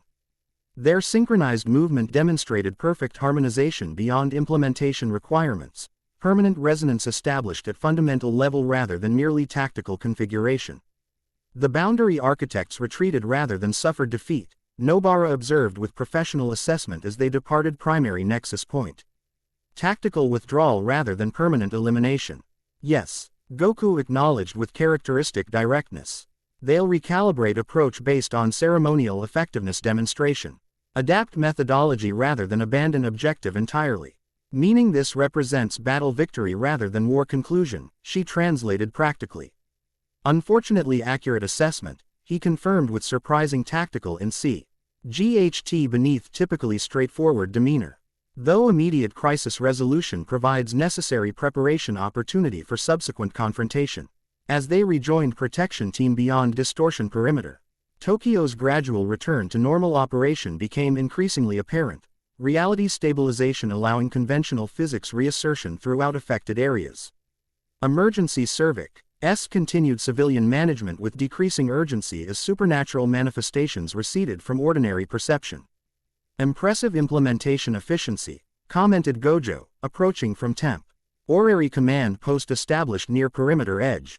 Boundary stabilization exceeding theoretical projections by approximately 17% according to monitoring analysis. The claiming con. Seishin established optimal parameters beyond historical precedent, Goku explained, glancing at Nobara with subtle acknowledgement of their unique harmonization quality. Creating implementation efficacy exceeding conventional projections. Most interesting development with significant implications for long-term boundary maintenance strategy, Gojo observed with characteristic analytical precision beneath casual demeanor. Though immediate recovery requirements take priority over theoretical applications, transportation arrived for participant extraction to medical facilities, ceremonial implementation creating significant energy depletion requiring specialized recovery protocols. The remaining team members joined progressively as vertex locations secured following successful implementation, each displaying varying degrees of exhaustion proportional to position requirements. Dr. Tanaka appeared most significantly affected, vessel position having required extraordinary energy containment during critical phase transition. Akira similarly demonstrated substantial depletion effects, though her characteristic scientific enthusiasm remained evident despite physical exhaustion. The harmonic convergence created unprecedented energy transformation efficiency, she reported excitedly despite medical teams' attempts to implement recovery protocols. Theoretical models substantially underestimated claiming connection influence on ceremonial parameters. Research conclusions can wait until after medical stabilization, drive. Tanaka suggested with weary professionalism. Data remains available for analysis following appropriate recovery period. Mei Lin alone appeared relatively unaffected by implementation requirements, her spirit guardian nature providing natural resilience against energy depletion effects. Her golden eyes studied Goku and Nobara with careful assessment, noting their claiming connection with professional evaluation rather than personal reaction. The renewal ceremony succeeded beyond historical parameters, she acknowledged formally, creating implementation precedent with significant implications for future boundary maintenance methodology. One crisis resolved, Nobara summarized practically. Though long-term strategy development remains necessary given boundary architects' continued existence. A problem for tomorrow, Goku suggested with characteristic optimism resurfacing after focused ceremonial implementation. Today's victory deserves acknowledgement before next challenge engagement. As medical transport prepared for headquarters return, communication system activated with urgent notification. Specialized monitoring equipment detecting new anomaly despite successful boundary reinforcement.